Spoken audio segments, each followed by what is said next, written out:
Hi, listeners. This is the 80,000 Hours podcast, where we have unusually in-depth conversations about the world's most pressing problems, what you can do to solve them, and what to do if your robot dog tells you they're conscious. I'm Rob Wiblin, head of research at 80,000 Hours. Do you like this show, but wish there were more of it? If so, I have some good news for you.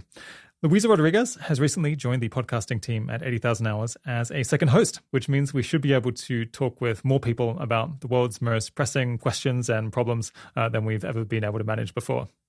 You might remember Luisa from episode 116, when she just recently started working here as a research analyst and came on as a guest to talk about why some global catastrophes seemed unlikely to cause human extinction. When Kieran and I decided we wanted to grow the team, Luisa was the person we were most excited to work with. So if you're a fan of the 80,000 Hours podcast, her joining us should definitely be cause for celebration. Today's interview is Luisa's first time in the hosting chair, interviewing the philosopher Rob Long on the question of machine consciousness. Is there something that it's like to be a large language model like ChatGPT? How could we ever tell if there was? To what extent does the way ChatGPT processes information resemble what we humans do? Why might future machine consciousnesses have a much wider range of emotional experiences than humans are capable of? And is the bigger risk that we end up thinking AI is conscious when it's not, or that we think it isn't when actually it is? Those are the sorts of questions that Luisa puts to Rob. For the first time in a while, I got to enjoy listening to this episode more like a typical subscriber who hadn't just done a whole lot of background research on just that topic. And as a result, I felt like I was actually learning a ton about this really important issue that I hadn't yet had any reason to think much about.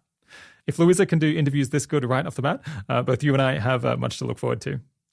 After they finished talking about AI, Luisa and Rob kept going and recorded a conversation for our other show, 80K After Hours, this time about how to make independent research work more fun and motivating, a challenge that both of them have had to deal with themselves over the years.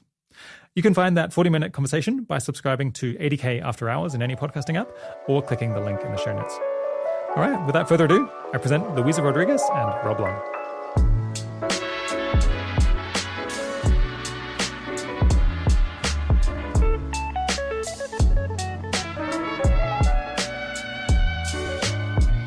Today, I'm speaking with Robert Long.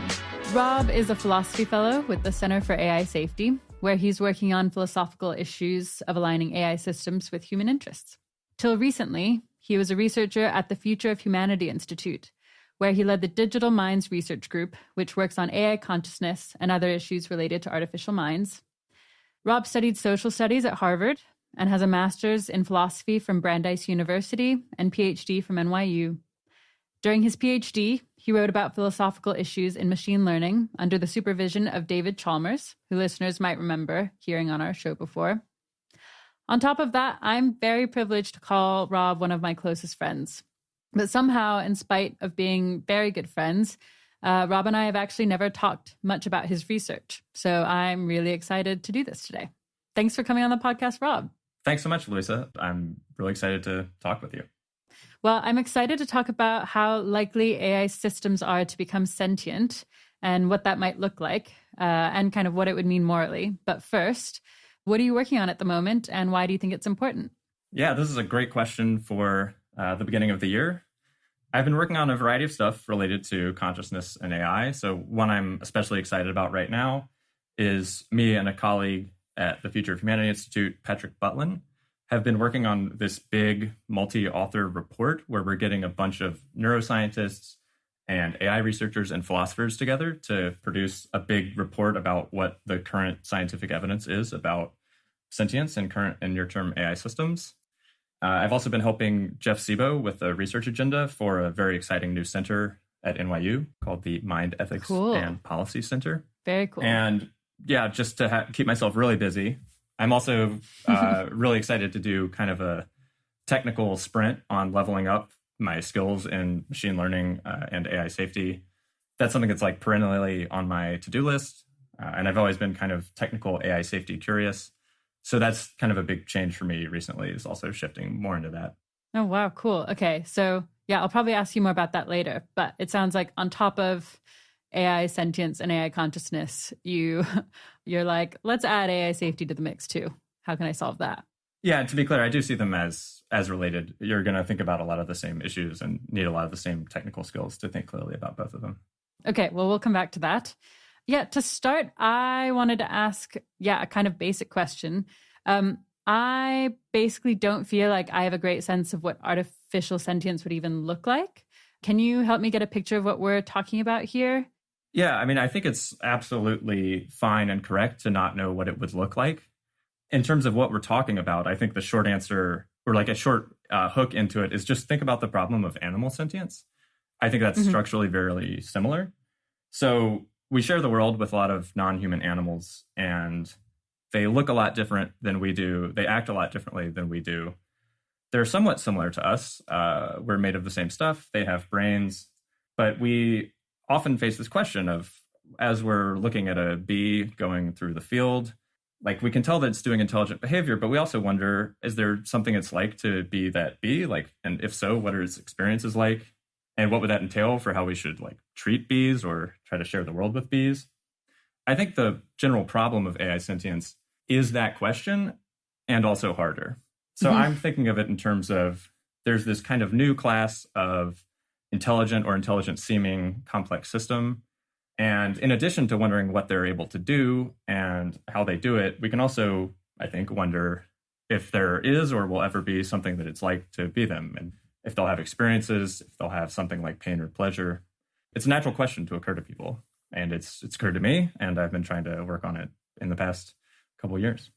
Yeah, I guess I have almost even more basic question, which is like, yeah, when we talk about AI sentience, both kind of in the short term and in the long term, are we talking about like a thing that looks like my laptop that has like a code on it that like has been coded to have some kind of feelings or experience? Yeah, sure. I think I use the term artificial sentience. So like very generally, it's just like things that are made out of different stuff than us. And in particular, silicone and like the computational hardware that we run these things on. Could things built out of that and running computations on that have experiences? So like the most straightforward case to imagine would probably be a robot, because there you can kind of clearly think about what the physical system is that you're trying to ask if it's sentient. Things are a lot kind of more complicated with the more disembodied AI systems of today, like ChatGPT, because there it's like a virtual agent in a certain sense. And brain emulations would also be like virtual agents. But I think for all of those, you can ask at some level of description or some way of carving up the system, like, is there any kind of subjective experience here? Is there consciousness here? Is there sentience here? Yeah, cool. Jumping in quickly to distinguish between what we're calling phenomenal consciousness or consciousness in this episode, which is basically the experience of having a subjective experience, as opposed to something like, I don't know, blood pumping through my body. Like that's happening, but I'm not subjectively conscious of it. In contrast with, I don't know, like the feeling of the sun on my face or something, which I can't have a subjective experience of. And then we're also using the term sentience. And when we say sentience, we mean having either positive or negative experiences. So it's a type of conscious experience that's in particular either positive or negative, like pain or pleasure. Yeah, I guess the reason I'm asking is because, I think I just have like for a long time had this sense that like when people use the term digital minds or artificial sentience, I have like some vague images that kind of come from sci-fi, but I mostly feel like I don't even know what we're talking about. But it sounds like it could just look like a bunch of different things, and the like core of it is something that is sentient in maybe a way similar, maybe a way that's pretty different to humans, but that exists not in biological form, but made up in some grouping that's made up of silicone. Is that basically right? And I should say, I guess like silicon is not like that deep here. Sure. Yeah, something having to do with like running on computers, running on GPUs. Yeah. I'm sure I could slice and dice it, and you could get into all sorts of philosophical like classification terms for things. But yeah, that's the general thing I'm pointing at. And I in particular have been working on the question of AI systems. So the questions about like whole brain emulations, I think, would be different, because we would have something that at some level of description is extremely similar to the human brain by definition. And then you could wonder about whether it matters that it's an emulated brain. And people have wondered about that. In the case of AIs is, even harder because not only are they made on different stuff and maybe somewhat virtual, they also are kind of strange and not necessarily working along the same principles as the human brain. Right. Okay, that makes sense. I've heard the case that if there are AI systems that become sentient, there's a risk of creating kind of astronomical amounts of suffering. I still have a really hard time understanding what that might concretely look like.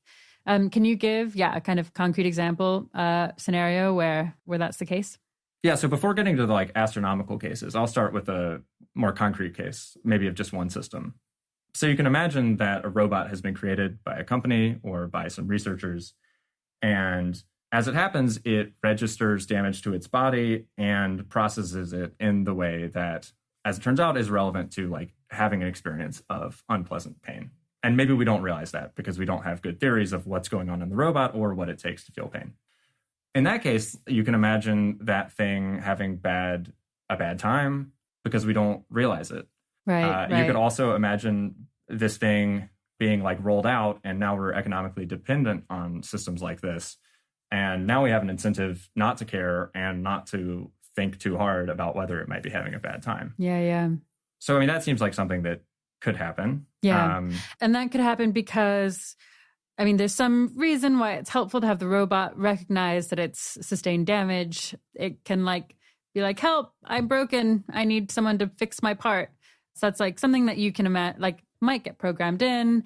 And then it is just kind of wild to me that we don't understand what the robot might be experiencing well enough to know that thing is pain. But in theory, that's possible. Just it's kind of that black boxy to us. Yeah, so it might be a little bit less likely with a robot. Yeah. But now you can imagine more abstract or alien ways of feeling bad. So I focus on pain because it's a very straightforward way of feeling bad. Yeah. A disembodied system like GPT-3, which we'll talk about, obviously can't feel ankle pain, or almost certainly, that would be really weird. Doesn't have an ankle. Right, Why would it have computations that represent its ankle as feeling bad? Mm-hmm. But you can imagine maybe some strange form of valenced experience that develops inside some system like this that registers some kind of displeasure or pleasure, something like that. Right. Something and that you could be a lot guessed harder. The wrong set of words to come next, and that was bad, and the user isn't happy with the string of words you came up with, and then that feels something like pain. Exactly. Yeah. And I will note that I don't think that getting negative feedback is going to be enough for that bad feeling, fortunately.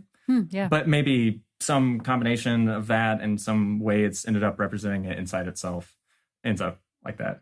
Okay. And then we have something where it's hard for us to map its internals to what we care about. We maybe have various incentives not to look too hard at that question. We have incentives not to let it speak freely about if it thinks it's conscious, because that would be a big headache. Mm-hmm. And because we're also worried about systems lying about being conscious and giving misleading statements about whether they're conscious, which they definitely do. Yeah, so we've built this new kind of alien mind. We don't really have a good theory of pain, even for ourselves. We don't have a good theory of what's going on inside it. And so that's sort of like a stumbling into this sort of scenario. Yeah. That's not yet astronomical. So one reason I started with the concrete case is I think people who are worried about risks of large scale and long-term suffering, what are sometimes called S risks or suffering risks, I think they have scenarios that involve very powerful agents making lots of simulations for various reasons, and those simulations containing suffering. I'll just refer people to that work because that's actually not my bag. I haven't thought that much about those scenarios. Just for my interest, what's the basic argument for why anyone would want to create simulations with a bunch of suffering in them? Yeah, so this is my take, and it might not represent their positions. I think one reason you could create simulations because you want to learn stuff. So imagine that we were curious how evolution would go if something had gone slightly differently. Right. Okay. And imagine we had planet-sized computers. So we could just literally rerun all of evolution down to the details so that there are like virtual creatures reproducing and stuff. Right. And also suppose that a simulated creature is sentient, which, is plausible. Yeah. Yeah, then all you really are looking for is like at the end, did the simulation output like hominids or something? Congratulations, you've also have like billions of years of animals like eating each other and stuff like that. Yeah, okay, right.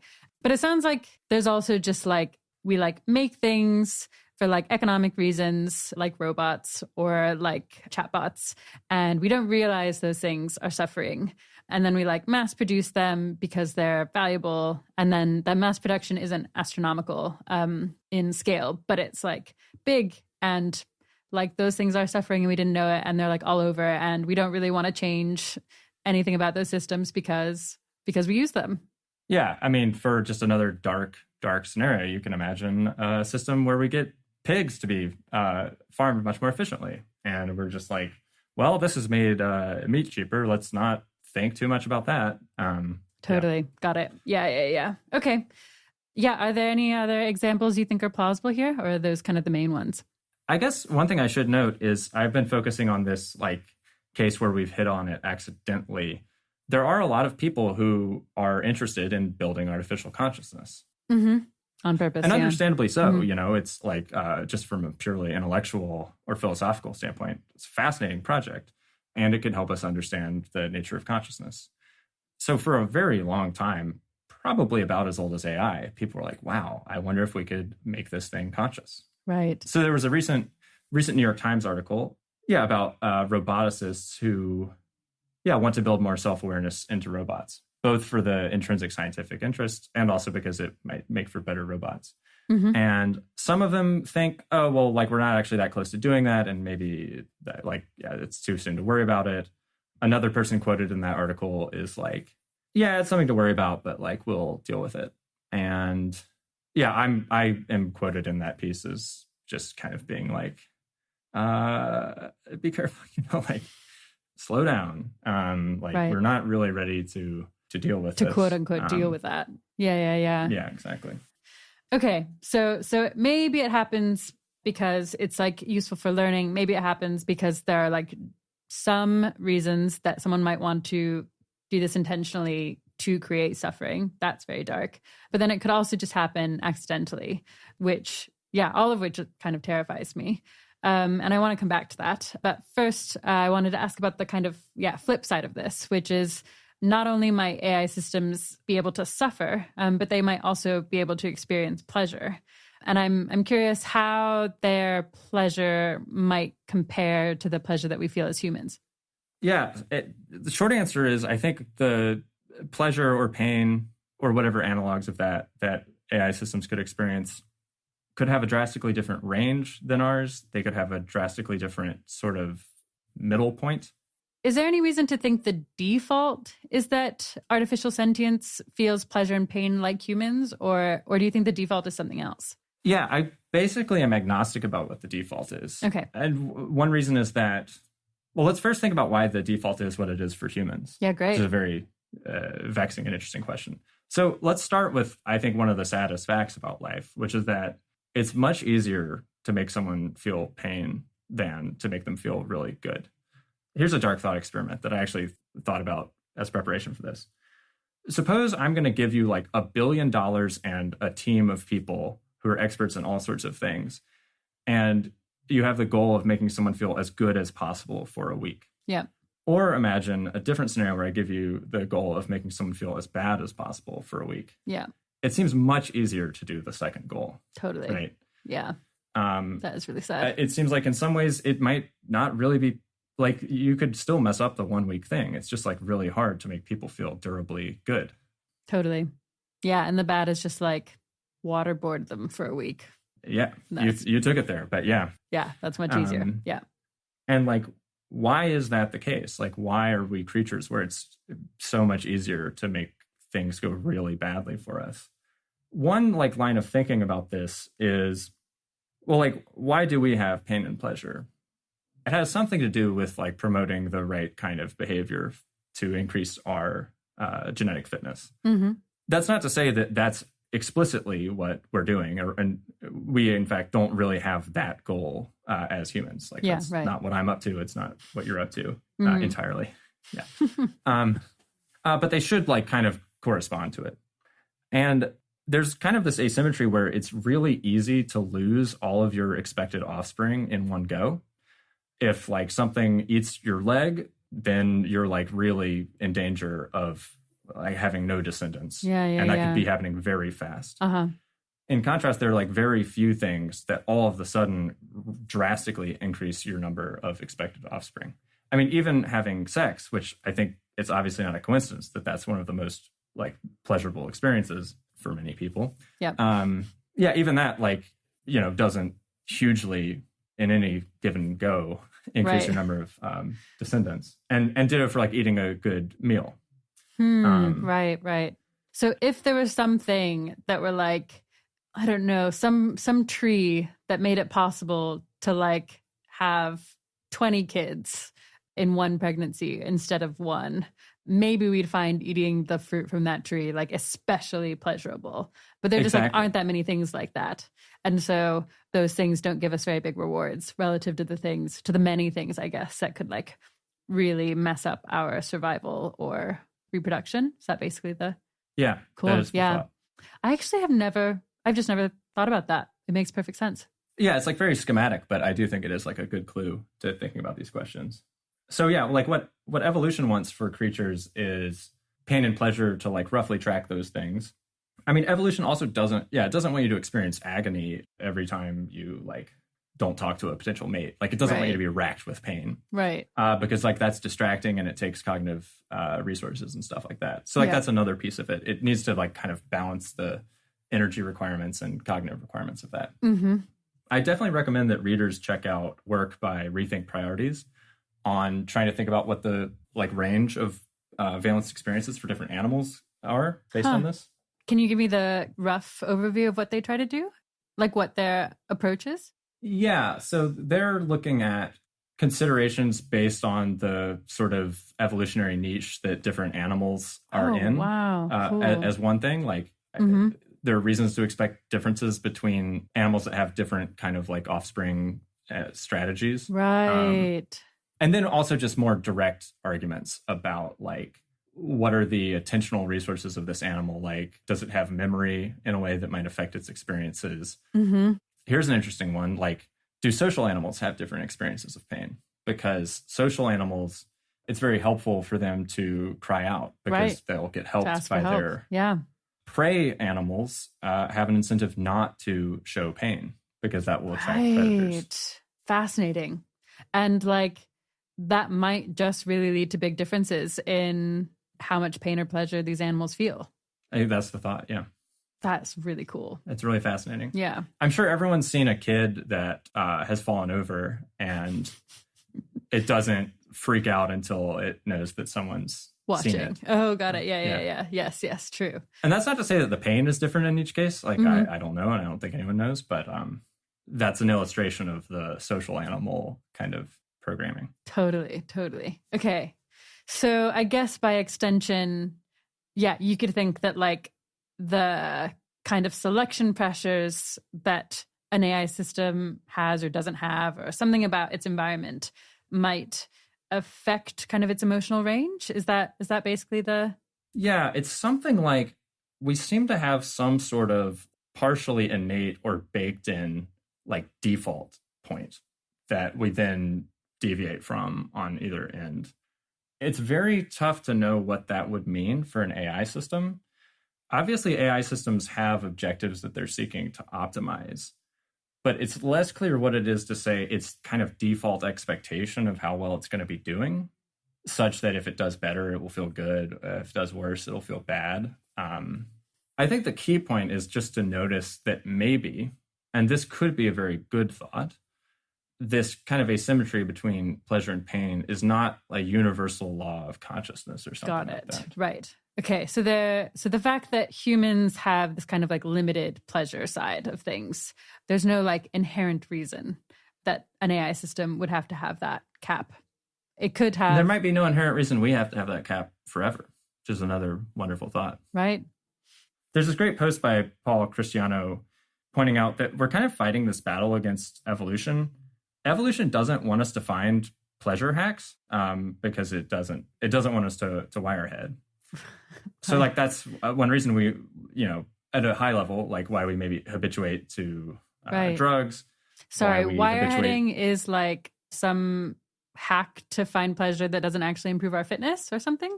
Yeah, it means a lot of different things. I was using it loosely to mean that. Okay. Yeah, that's maybe why we're always dissatisfied, right? Like, you've got a new job, you've got cool friends, like, you've got social status, and but eventually your brain's like, more, don't get complacent. And, we've tried various things to try to work around that and find sustainable ways to boost our well-being permanently, different cognitive techniques. But like, we're kind of, this post argues, we're kind of fighting like an adversarial game. Huh. That's really interesting. And then I guess it's both kind of, we don't know where the default point is. We also don't know what the upper bound and lower bound might be on pleasure and pain. It might be similar to ours, but many of the pressures that might push ours to be what they are may or may not exist for an AI system. And so they could just be really different. Exactly. Cool. Yeah, that's the thought. That's wild. Yeah. Are there any other kind of differences between humans and AI systems that might mean AI systems feel kind of more or different kinds of pleasure than humans?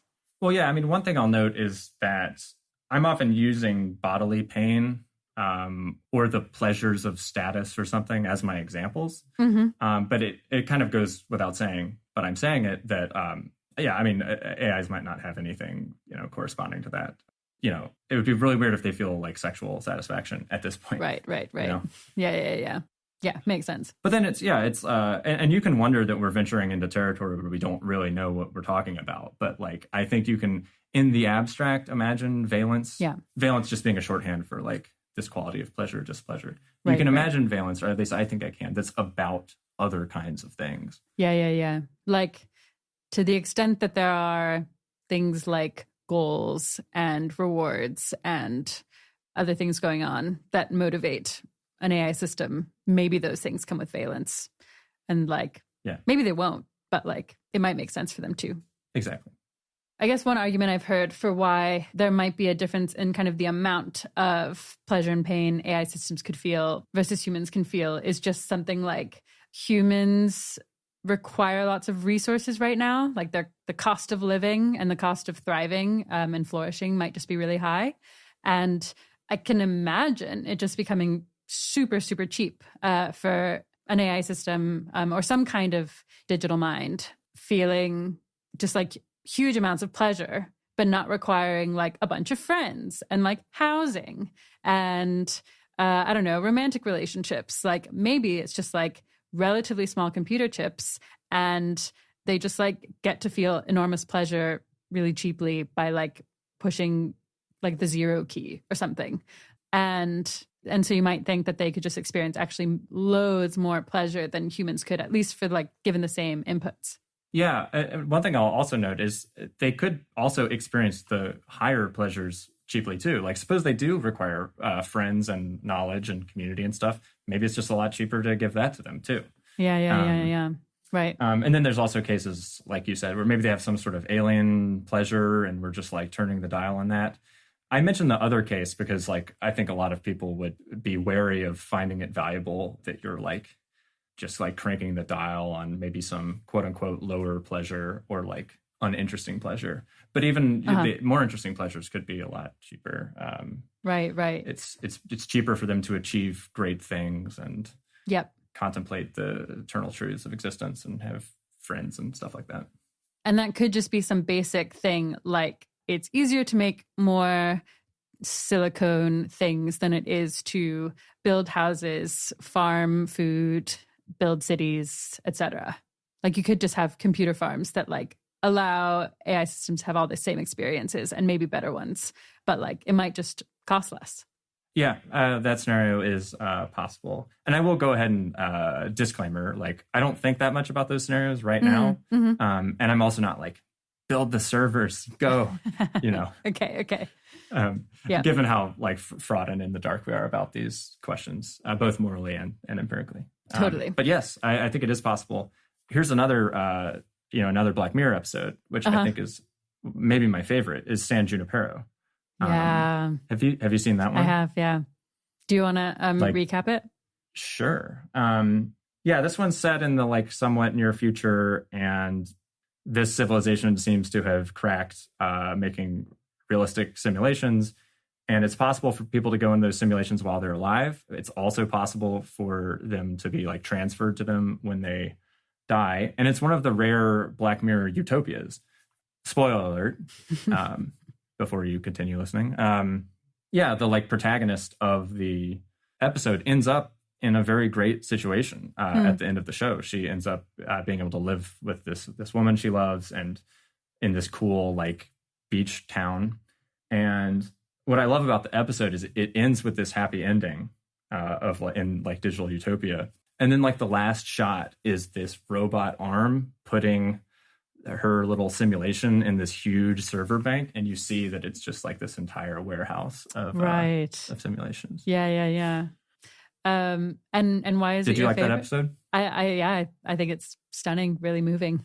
Yeah, I think it's my favorite because there's this parody of Black Mirror, which is what if phones, but bad? Yeah, totally. And sometimes it does veer into this kind of cheap dystopia, which is not to say I'm not worried about dystopias, but it's just what if Facebook, but plugged directly into your brain? Yeah. And Holden Karnofsky has a great post about why it's hard to depict utopias and hard to imagine them in a compelling way for viewers. Mm-hmm. And this seems to have, at least for me, solve that problem. I'm it's not the best possible future, but it's a good one. Cool. Yeah. Yeah. Any other differences that you think are, I guess, relevant to the kinds of pleasure or the amount of pleasure that AI systems might feel relative to humans? Yeah, now might be a good time to talk about sort of a grab bag of perplexing issues about artificial minds. Right. So there's all these philosophical thought experiments about what if people were able to split in two and you make two copies of them? Which one is really them? Or what if two people merged? What do we say about that case? And I think those are cool thought experiments. Yeah. AIs are a lot easier to copy and and a lot easier to merge. Totally. So it could be that we could have real life examples of these kind of philosophical edge cases and things that have sort of distributed selfhood or distributed agency. And that, of course, would affect kind of how to think about their well-being and stuff in ways that I find very hard to say anything meaningful about. But it's I think it's worth flagging and worth people thinking about. Totally. You're right. So with copies, it's something does each copy of an identical, I guess, digital mind get equal moral weight? Are they different people? And do they get, if they're both happy, is that twice as much happiness in the world? Yeah. I mean, I'm inclined to think I am so. Too. There's a paper by Schulman and Bostrom called Sharing the World with Digital Minds. Mm-hmm. And that thinks about a lot of the sort of political and social implications of cases like this, which, I haven't thought that much about myself, but there would be interesting questions about the political representation of copies. Before there's some vote in San Francisco, we wouldn't want me to be able to just make 20 of me and then we all go vote. Right? Totally. Yeah. I mean, I don't know if there are 20 of you and you all... You also don't want to disenfranchise someone and be well, you're just a copy. So your vote now counts for 1/20th as much. Yeah. I mean, do you have a view on this? I think I do have the intuition that I have the intuition that it's bad, but I think when I look at it, I'm well, no, there are just 12 Robs who are going to get 12 Robs worth of joy from a certain electoral outcome. And that's bad if there are only 12 Robs because you're really rich. But I don't hate the idea that there might be more Robs and that you might get 12 more Robs worth of votes. And I mean, I don't have strong views about this hypothetical of copying and political representation. Yeah. But it does seem like you would probably want rules about when you're allowed to copy, because in the run up to an election, you don't want an arms race where the digital population of San Francisco skyrockets because everyone wants their preferred candidate to win. Yeah. I guess also if you have to provide for your copies, if you have to split resources between your copies, you might even kill your copies afterward.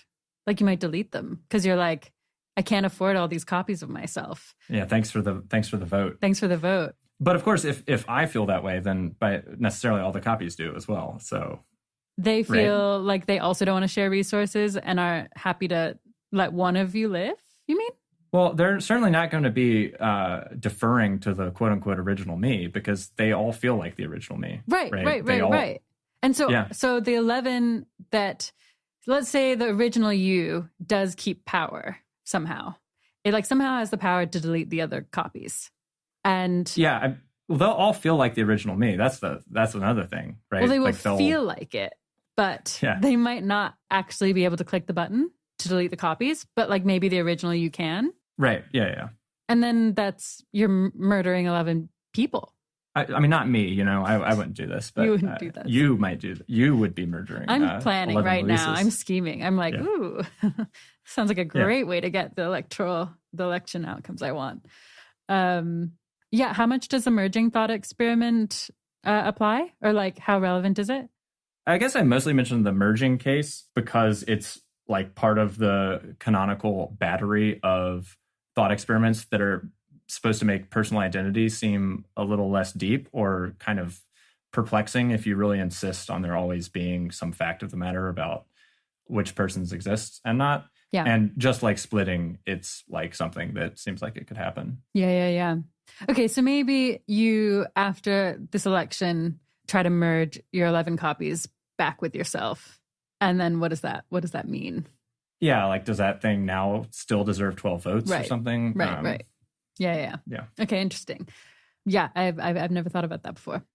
So I guess I feel like there are some reasons to think that AI systems, or I guess digital minds more broadly, they might have more capacity for suffering, but they might also have more capacity for pleasure.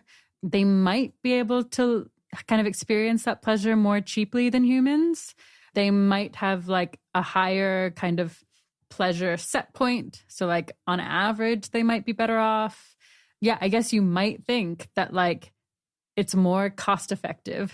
You can like create happiness and well-being more cost effectively to have a bunch of digital minds than to have a bunch of humans. How do we even begin to think about kind of what the moral implications of that are? Yeah, so I guess I will say, but not endorse, the like one flat-footed answer. Okay. And this can go in like, red letters around this. Like, yeah, sure. Yeah, you could think, like, let's make the world as good as possible and contain as much pleasure and as little pain as possible. And like, we're not the best systems for realizing a lot of that. So our job is to like kind of usher in a like successor that can experience these goods. I think there are many, many reasons for not like being overly hasty about such a position. And like people who've talked about this have noticed this. I mean, one is that in practice, like we're likely to face a lot of uncertainty about whether we are actually creating something valuable that like on reflection we would endorse. Yeah. Another one is that, maybe we have the prerogative of just caring about the kind of goods that exist in like our current way of existing. So like one thing that the sharing the world with digital minds mentions is that there are like reasons to maybe look for some sort of like compromise. Yeah, can you explain what that would look like? Yeah, one extreme position is like the 100% just replace and hand over position. And the other extreme would be that's like all of humans just like decide voluntarily to give up their stake in the resources in the world. And they're just like, digital minds will be happier per tree out there. And so let's give them all the trees and all the things. And we're just like, our time is done. Yeah. Like cool. We did our job. You take it from here. Yeah. And then there would be the other extreme would be like, no, humans forever, no trees for the digital minds. Mm-hmm. And maybe for that reason, don't build them. Like, let's just stick with what we know. Mm-hmm. Don't build artificial sentience or don't build like a utopia of kind of digital minds. Yeah. A utopia that's like too different from human experience. And then one thing you might think is that you could get a lot of what each position wants with some kind of split. So if the like pure replacement scenario is motivated by this kind of flat-footed total utilitarianism, which is like, let's just make the number as high as possible. Yep. You could imagine a scenario where you give 99% of resources to the digital minds.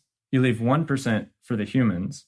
But then here's the thing is if you give, I don't know, this is like a very sketchy scenario, but if you give 1% of resources to humans is actually a lot of resources. If giving a lot of resources to the digital minds creates tons of like wealth and more resources. Right. So is it something like digital minds, in addition to feeling lots of pleasure, are also really smart, and they figure out how to colonize not only the solar system, but like maybe the galaxy, maybe other galaxies. And then there's just like tons of resources. And so even just 1% of all those resources still makes for a bunch of humans? Yeah, I think that's the idea. And a bunch of human well-being. And so on this like compromise position, you're getting 99% of what the total utilitarian replacer wanted. And you're also getting a large share of what the humans forever people wanted. And you might want this compromise because of moral uncertainty. You don't want to just put all of your chips on. Go all in. Yeah. And also maybe to prevent some kind of conflict. Yeah. And also for like, democratic cooperative reasons. Like I would be surprised if most people like are down for replacements. And I think that like should be definitely respected. And it also might be right. So that's the case for this like compromise view. Yeah. I guess, it sounds really great. And it sounds, it just sounds almost like too good to be true to me. And some part of me is like, surely it's not that easy. It just feels very convenient that like we can have it all here. It's not having it all for both, but it's like having the majority of it all for both humans and digital minds. Well, I feel like cooperation does enable lots of scenarios like that. Wins like where that, yeah. People really can get most of what they want. Huh. I should say, I'm basically recapping an argument from Sharing the World with Digital Minds. This is not something I have like thought that much about. Yeah. I think it's really important to think about these big questions about the future of artificial sentience. But my focus has been on issues that are like more concrete and come up today. So, exploring this a bit more deeply, why does anyone think that artificial sentience is even possible? Yeah, this is a great question. I think the very broadest case for it, or like the very broadest intuition that people have, is something like, we know that some physical systems can be conscious or sentient, like ones made out of neurons can be, these ones, the ones on either end of this recording, and also listening in. And you could have a view where something has to be made out of neurons. It has to be made out of biological material in order to be conscious. One reason that people think artificial minds could also be conscious is this kind of broad position in philosophy and cognitive science called functionalism, which is this hypothesis that the very lowest level details, or like the substrate that you're building things out of, ultimately won't matter. And the sort of things that are required for consciousness or sentience could also be made out of other stuff. So one way of putting this, or one version of this, is thinking that it's the computations that matter. It's the computations that our brains are doing that matter for what we experience and what we think about. Sorry, what do you mean by computation? That's a great question that can go into the philosophical weeds. But for like maybe a rough approximation, like patterns of information processing is a way you could think about it. So you can describe what your brain's doing and also think that your brain is in fact doing like certain patterns of information processing. So there are theories by which what certain parts of your brain are doing are computing a function, taking in input and processing it in a certain way so as to get a certain output. So you can think of your visual system as taking in a bunch of pixels or something like that, and from that computing where the edges are. Right. Okay. So really simplistically, and maybe just not true at all, but it's something like when you smell a food that smells good, maybe you get kind of hungry. And the computation is like, get the input of like a nice, yummy smelling food and like maybe feel some hunger is the output, is a computation. Or maybe it's like, feel this thing called hunger and then like search for food in the fridge. Yeah, it would definitely be more complicated than that, but it is something like that. Like you're taking in inputs and doing stuff with them. One thing I might add at this point, although maybe this is too in the weeds, I think when people say something like you need the right computations for consciousness, they're not just talking about the right mapping between inputs and outputs. They're also talking about the internal processing that's getting you from input to output. So here's an example.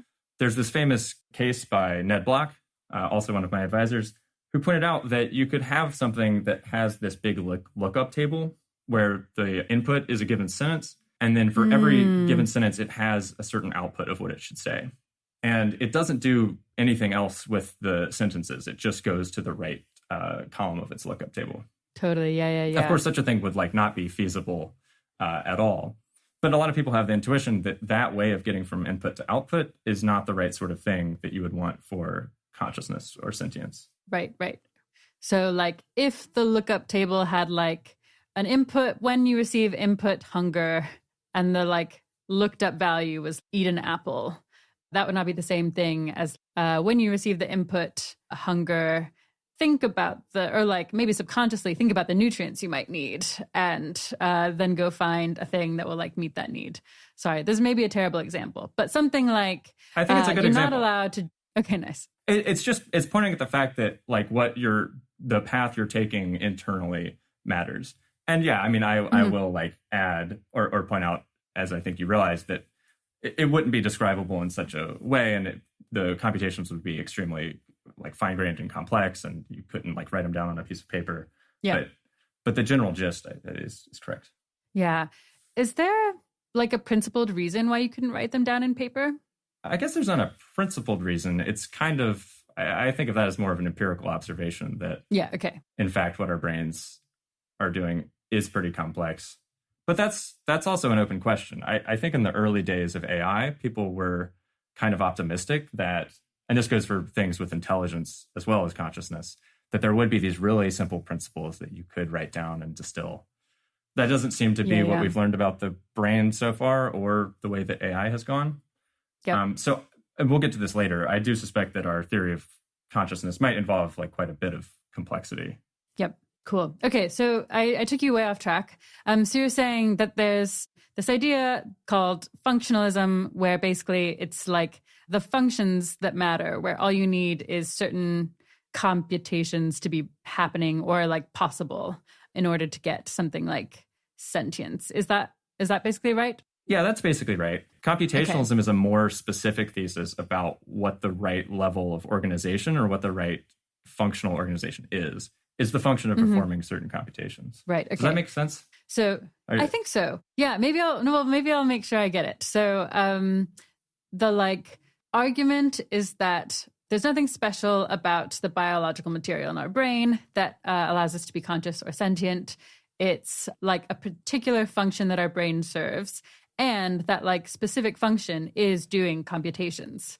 And those computations are the kind of underlying required ability in order to be sentient or conscious. And theoretically, a computer or something silicon-based could do that too. Yeah, I think that's basically right. So that's the basic argument. What evidence do we have for that argument? Yeah, I'll say that's the basic position. And then why would anyone hold that position? I think one thing you can do is look at the way that computational neuroscience works. So the success of computational neuroscience, which is kind of the endeavor of describing the brain in computational terms, is some evidence that it's the computational level that matters. And then there are also philosophical arguments for this. So a very famous argument or class of arguments are what are called replacement arguments, which were fleshed out by David Chalmers. And listeners can also find, when Holden Karnofsky writes about digital people and wonders if they could be conscious or sentient, these are actually the arguments that he appeals to. And those ask us to imagine replacing neurons of the brain bit by bit with artificial silicon things that can take in the same input and yield the same output. And so by definition of the thought experiment, as you add each one of these in, the functions remain the same and the input-output behavior remains the same. So Chalmers asks us to imagine this happening, say, to us while this podcast is happening. Mm-hmm.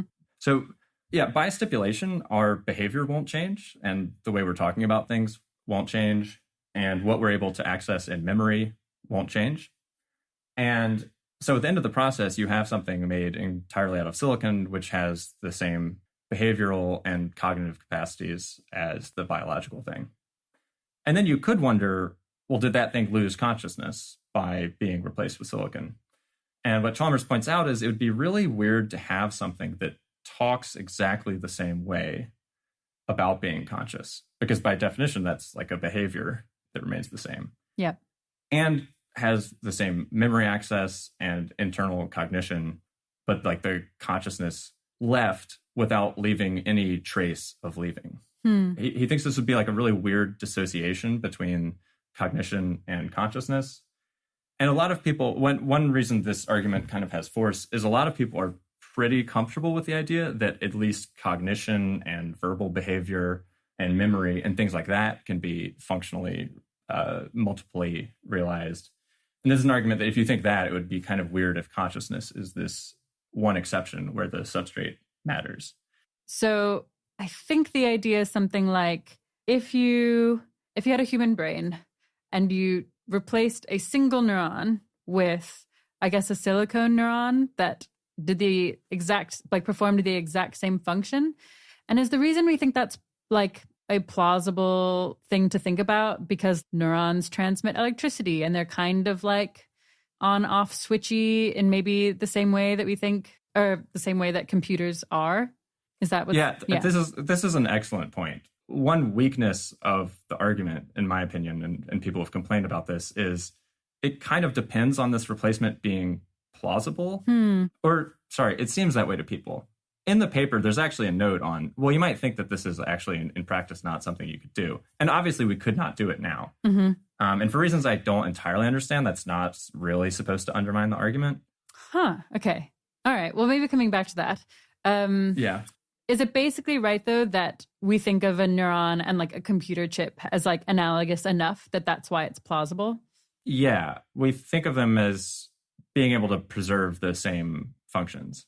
And I mean, I think there is some evidence for this from the fact that like artificial eyes and cochlear implants work.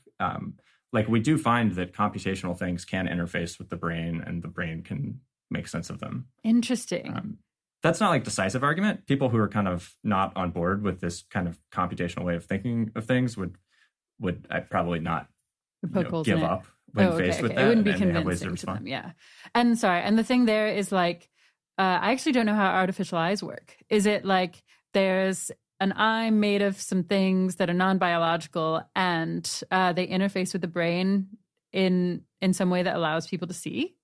I also don't really know. Okay. I definitely know that's possible with cochlear implants. Okay. I mean, I'm interested in that one too then. But that's basically like they connect through like, I'm picturing like wires, like wires going from like a hearing aid into the brain. I'm sure that's not quite right, but it sounds like it's something like they communicate. And that's like some evidence that we can feed electricity through silicone-based things to the brain and communicate with it.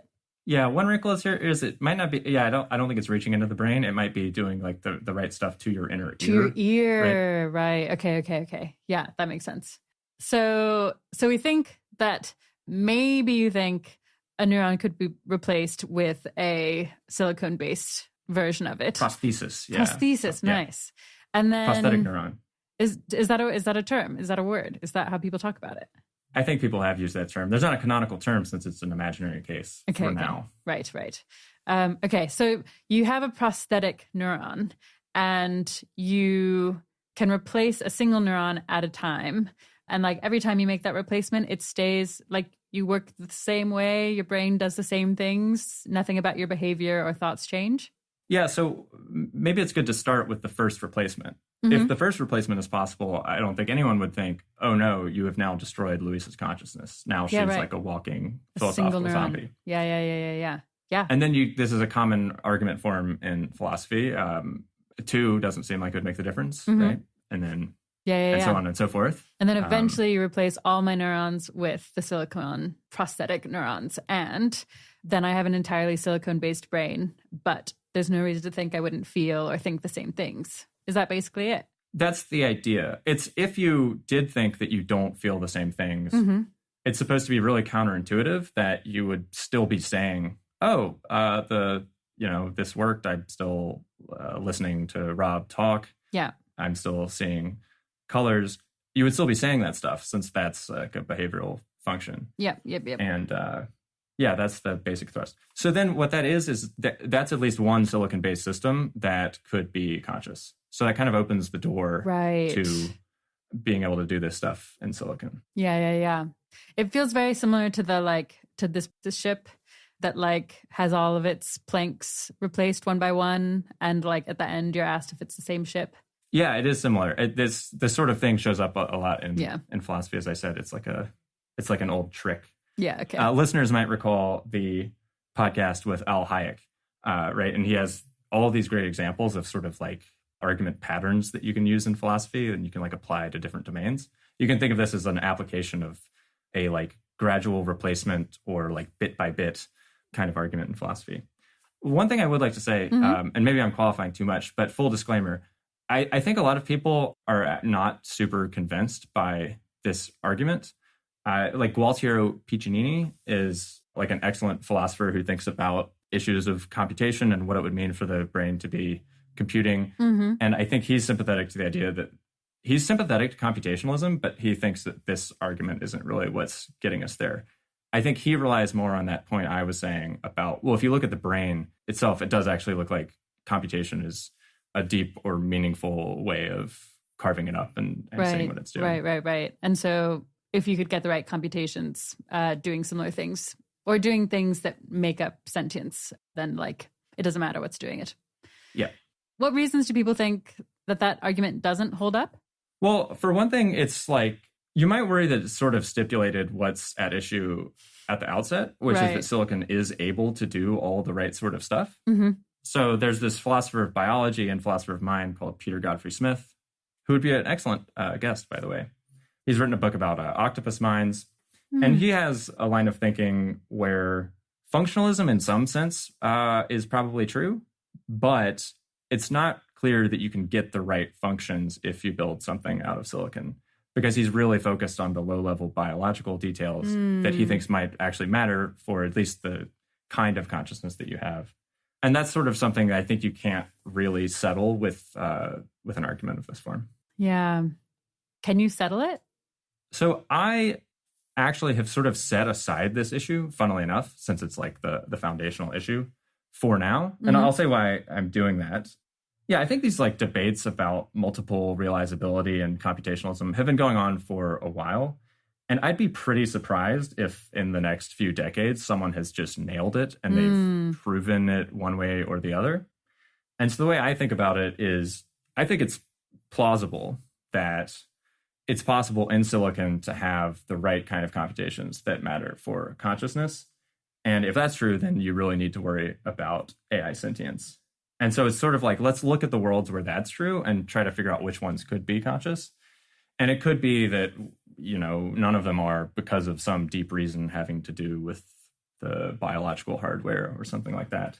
But it seems unlikely that that's going to get like nailed anytime soon. Yeah. And I just don't find it crazy at all to think that the right level for consciousness is the sort of thing that could show up on a silicon-based system. Okay. Are there any other arguments for why people think artificial sentience is possible?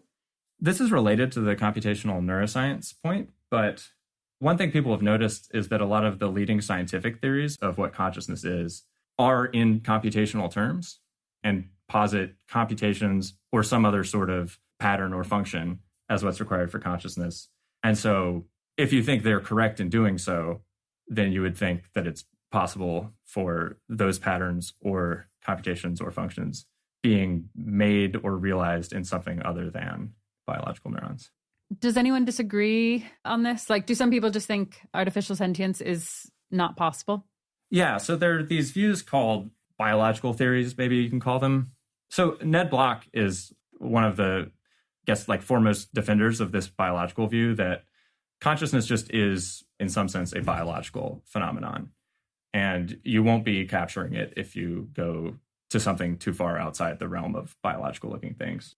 John Searle is also a proponent of this view. So there's views where like that's definitely true, and it's just kind of it's just like what consciousness is. There's also views on which consciousness is something functional, but also you're not going to be able to get it on GPUs or anything like what we're seeing today. And those are kind of different sorts of positions. But yeah, I mean, it should be noted that plenty of people who've thought about this have concluded, yeah, you're not going to get it if you have a bunch of GPUs and electricity running through them. It's just not the right sort of thing. And that's just like, so the first argument is like, there's something really special about biology and biological like parts that make whatever consciousness and sentience is possible. And the other argument is like, it's theoretically possible, but like extremely unlikely to like happen with the technology we have or could create or something. Yeah. So like for that second position, like most people hold some version of that position with respect to Swiss cheese. Like I would be really surprised if very complicated arrangements of Swiss cheese ended up doing these computations, because it's just like, it's not the right material to get the right thing going. Even if I think it is multiply realizable, you don't have to think it's, you could feasibly do it in any sort of material at all. Okay, interesting. One thing I'll add, since I am being like very concessive to a range of positions, which I think is appropriate, I would like to note that like large numbers of philosophers of mind and consciousness scientists in surveys say, yeah, artificial sentience is possible. Machines could be conscious. Wow. I don't have the exact numbers off the top of my head, but yeah, David Chalmers has this great thing, the Phil Papers survey. And like, yeah, it has asked people this question, and it's not like a fringe view. Like a substantial share of philosophers of mind think that artificial sentience is possible and maybe plausible. And ditto like surveys of consciousness scientists. Yeah. We'll stick those in the show notes. Cool. So sounds like there's like a couple of counter arguments that are about biology and just like what's possible with like silicon and GPUs as building blocks for entities. Are there any other counter arguments people think are plausible for why artificial sentience might not be possible? Yeah, one thing it might be worth mentioning is I'm going to be doing this interview talking about consciousness and sentience as things where we know what we're talking about and like we know what we're looking for, and it is this phenomenon that we can wonder about. There is a position in philosophy called Illusionism, which holds that consciousness is kind of a confused concept and it doesn't actually pick anything out. So on that view, it's like straightforwardly false that AIs could be conscious. It's also false that in a certain sense of the word, humans are conscious. Right. Well, can you explain the view of illusionism? Yeah, so like illusionists hold that this concept of subjective experience, or what it's like to be having a certain experience, even though a lot of people now find it intuitive, illusionists would argue that actually it's kind of a philosopher's intuitive notion and not that deep. I think they would argue with that. But it doesn't refer to anything, actually. It's kind of like incoherent or fails to pick anything out. The same way that this is a popular example in philosophy. People used to wonder about phlogiston, which I think was this substance that was going to explain fire. And they would talk about it and look for it. But ultimately, it's just not part of our, ontology. It's not part of our worldview. And they think consciousness will end up being like that on reflection. We'll ultimately have a lot of functions and ways of processing information and behavioral dispositions and maybe representations of things. But this question, but which of them are conscious, which of them have subjective experience, ultimately won't be a meaningful one. Okay. Right. So I guess if you don't think humans or non-human animals are conscious to any degree, it's like not a meaningful question to ask whether artificial intelligence is sentient. In a certain sense of the word. Yeah, what they deny is what philosophers have called phenomenal consciousness, which is used to pick out whether there's something it's like to be something, or whether it has subjective experience or this kind of subjective quality to its mental life. They don't deny that things are conscious in the sense that they might process information in certain ways and sometimes be globally aware of that information, They don't deny that things feel pain, for example, but they deny this way of construing it in terms of subjective experience. Okay. I mean, that doesn't seem that damning for artificial sentience, I guess. Like, as long as you think that they can still feel pain, and if you think that's morally significant, then like artificial sentience could maybe feel the same thing, and that would still be morally significant. Yeah, so this is roughly my position, and I think it's the position of, I was talking to Keith Frankish on Twitter the other day. Keith Frankish is one of the leading exponents of illusionism. And yeah, I asked him, like, what do you think about people who are looking for animal sentience? Is that kind of an entirely misguided quest on illusionism? And his answer is no. And he rightly thinks, and I agree, that even if you're an illusionist, there are going to be mental phenomena or information phenomena that matter. And you're going to want to look for those. You won't be looking for maybe quite the same thing that you think you are if you're a realist about consciousness. And I think that's like a very important lesson. I think in like the kind of circles we run in, a lot of people are very sympathetic to illusionism. And occasionally I hear people say, oh, well, then there's like no question here, or it's like a meaningless question. And that might be true for like phenomenal consciousness. But I just want to point out there are like scores of extremely meaningful and vexing questions, even if you're an illusionist. And I would still like a theory of what sort of things feel pain in the illusionist sense, or have desires, or whatever it is that we, on reflection, think matters morally. Right. So is it basically like some people think that the kind of consciousness I think I'm experiencing might not be a meaningful concept or thing. Like I might not actually be experiencing that. I have the illusion of experiencing it, but like there's no sense in which I actually truthfully really am. But like I still feel like I feel pain, and I still don't like that. And that in itself is like still morally significant, even if something called consciousness is like happening underlying that pain or whatever. Yeah, that's one position you could have. You could think that being disposed to judge that you have phenomenal consciousness, that matters morally. I think a more plausible position you could have is it doesn't matter if you have whatever cognitive illusion makes philosophers think phenomenal consciousness is real. It could also just be if you feel pain in this functionally defined sense, that matters. Or if you have desires that are thwarted or preferences that are thwarted. Cool. There's really excellent work by Francois Kammerer, who's another illusionist, trying to see what value theory looks like and questions about animal sentience and animal welfare look like on the illusionist picture. I think it's a very underexplored issue and like an extremely important issue. So put that in the show notes too. Yeah, plug. Nice. Okay. Yeah, where do you personally come down on artificial sentience? And yeah, I guess whether it's possible.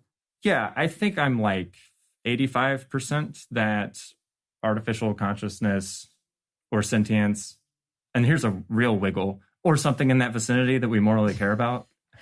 That makes sense to me. is possible. Yeah. Yeah. Okay, that's pretty high. Yeah, so that's like, ever and in principle. Sure. Yeah, so I guess if that's right, and like artificial sentience is possible, and if it ends up existing, yeah, can you walk me through the case that it definitely matters morally? Yeah, it's almost hard to give a thought experiment or an argument for the claim that suffering matters. I think that suffering matters is something where common sense and a majority of philosophers agree, which doesn't always happen. So like Jeremy Bentham, has this famous and oft-quoted passage, oft-quoted by animal rights and animal welfare people, among others, where he says, like, the question about animals is not if they can reason or if they can talk. It's whether they can suffer. And it doesn't seem like there's any other boundary that seems like the right boundary of moral concern. Now, as we've noted, you can have quibbles about what suffering actually is and if it involves phenomenal consciousness and things like that. But yeah, it's just extremely intuitive that if something feels bad for something, and maybe you also add that it doesn't want it and it's trying to get away from it, that matters morally. And that sort of thing should be taken into account in our moral decision making. Yeah. One thing I'd like to add is like there's a position on which that's all that matters. And like the only things that are good and bad for things are experiences of pleasure and displeasure. That's not a consensus view at all. But even among people who think that other things matter, like knowledge or friendship or justice or beauty, they still also think that, experiencing pain is really bad. Right. Okay. Yeah, that makes sense. So like the other main alternative for this like focus on experiences of pain or experiences of pleasure is a focus on desires and preferences and whether those are being satisfied. So that's a big debate in debates of like what welfare is, or what makes things go well or badly for something. Yep. And it's also a debate in like what sort of things are moral patience, like the sort of things that are in the scope of moral consideration.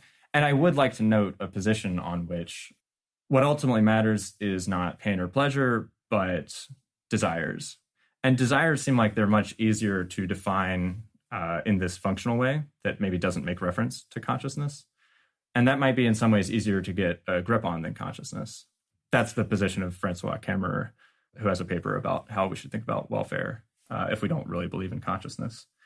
I find those issues very difficult to tease apart. So like Shelley Kagan has this apt remark that in human life, our experiences and our desires are like so tightly linked. It can be really hard to be like, is it bad that I'm in pain, or is it bad that I don't want to be in pain? Like those just seem really hard to like tease apart conceptually.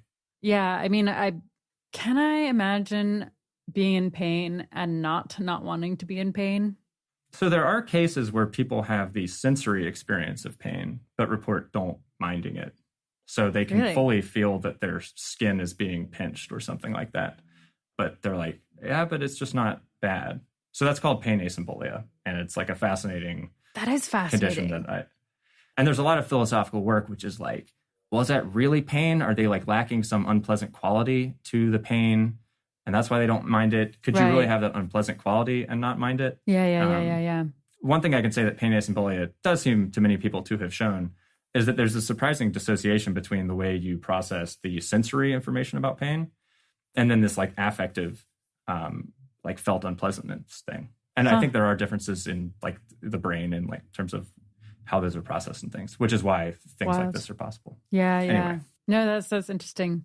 Okay, so it sounds like philosophers would basically mostly agree that if AI systems are feeling something like pleasure or pain, that just like probably matters morally. Does that basically sound right? That sounds right to me. Cool. And if it's not, it should be. Okay, great. Yeah, so where are we with current systems on this? I guess there's been some public conversation around current large language models being sentient. There was a whole thing there that we could talk about. But just, from the ground up, what do you think about where we are? Yeah, so the short answer is after thinking about a lot of current theories of consciousness and how large language models work, I think it is quite unlikely that they have conscious experiences of the kind that we will morally care about. That is subject to a lot of uncertainty because there is so much we don't know about consciousness and how they work. I can definitely say there's not like a straightforward case where you're like, here's what consciousness is and here's how large language models have it. And I also think I would be quite surprised if large language models have developed pleasurable and displeasurable experiences. They're having a really bad time. They don't like writing poetry for us. Right. Like we have stumbled into a catastrophe here. Yeah. I'm glad that people are actually like, raising the issue. It's good practice for future things. And there is also the small chance that we have. And in general, like part of what I try to do is just get people thinking about it and provide pointers for ways of having like as evidence-based conversations as possible. Because as listeners will have noted, it's like very easy for it to descend into like Twitter madness and complete freeform speculation. Yeah. I guess that was maybe arguably the case with LaMDA, which we can talk about. But I guess first, just kind of clarifying, there are a bunch of different kinds of AI systems that exist right now. Which ones seem most likely to be sentient? I would be somewhat surprised if large language models are the most likely current systems. And those are things like GPT-3 or GPT chat, right? And LaMDA. And LaMDA, of course. Yeah. And I can say more about why I think that. That will probably be getting into like the substance of this investigation. But, right. Well, I guess, do you mind starting by telling me like what other systems are plausibly, like we even want to be asking the question, are they sentient? They're like plausibly closer? Yeah, there's things that, there's at least things that seem to do more human-like or agent-like things. And I think that can maybe put us closer to things that we could meaningfully call pain or pleasure or things like that. Like what? So there are like virtual agents that are trained by reinforcement learning and which navigate around like a Minecraft environment. There are things that incorporate large language models, but do a lot more than just answer text inputs. You can plug large language models into robots, and it's really helpful for the way those robots plan. That's like a really cool line of research. There's obviously just robots, and I would like to look more into just, actual robots. Yeah. Which sometimes get like a bit of short shrift, even though it's kind of the canonical like sci-fi thing. Right. And robots, like we're literally talking about like things in Star Wars. What's the closest thing to that we have right now? Like, what's the like smartest or most impressive robot? Sorry, you might not know the answer, but like, what is a smart and impressive robot? Yeah, I was not being modest when I'm like, I need to look more into that. Like, Okay. I'm really not up on the state of the art. Like, the first thing I want to look at is people who explicitly want to try to build more self-awareness into robots. I definitely want to see how that's going. Yeah. Make sure you know what you're going to do if you have a robot that can feel pain. Like, are we like ready for that? As a society. And another thing about robots is it would be like more straightforward to maybe see how they feel pain because they have bodies and they're trying to train them to protect their bodies and sense damage to them and things like that. Right. Yeah, that makes a lot of sense. Yeah, you mentioned kind of a line of research on feeding in large language models into robots and that having an impact on how well they plan. Is there more you can say about that? It sounds like it might just be a really interesting topic. Yeah, like the cool factoid, which I can't probably technically elaborate that much, is my understanding is that large language models have to learn all kinds of abstract representations in the course of learning to predict next words. And those representations just seem to be very useful for agents that want to like decompose plans into sub-actions. It's kind of like an astonishing fact from a certain point of view that the kind of things learned by large language models would so straightforwardly and kind of, I think without that much tweaking, end up helping with other agents. Right. But it's true. Sorry. And is there a specific robot you have in mind with a specific set of goals? Just, I'm not totally sure I understand like what plans we're talking about and how they're deconstructing them or whatever. Yeah, we can find the real paper and link to it in the show notes. Yeah. The epistemic status of this is half remembering some slides from a lecture that I saw at a reinforcement learning conference. Right. Yep. I think it was a virtual agent and it was doing things like fill up a cup of coffee in the kitchen and then decomposing that into, okay, get the cup, put it on the counter. Right. Okay. That is wild. So you have an agent that's like, get some coffee is the goal. And then you give it a large language model somehow, or you like give it access to a large language model. And the thing is like, how do I do that? And then the large language model helps it be like, here are the steps. You go to the kitchen, you pull a cup from the cupboard or whatever. Is that basically? Yeah. Wow. It might not, I think it's not that kind of like direct kind of querying. Okay. In some vague way that I would have to read the paper to know. Sure. It has that like in its machinery somehow. Right. And like the sort of Okay. representations and knowledge of the large language model. Got it. And the baseline didn't, and it was worse at planning. But then when you feed it in to the whatever processor algorithm, it gets much better at it. Yeah, my understanding is that like decomposing plans into subplans has always been a very hard problem. Huh. Okay. Interesting. I mean, if you think about all the different ways that there are to fill up a cup of coffee, and I mean, there's like an infinite number of like little variations on that.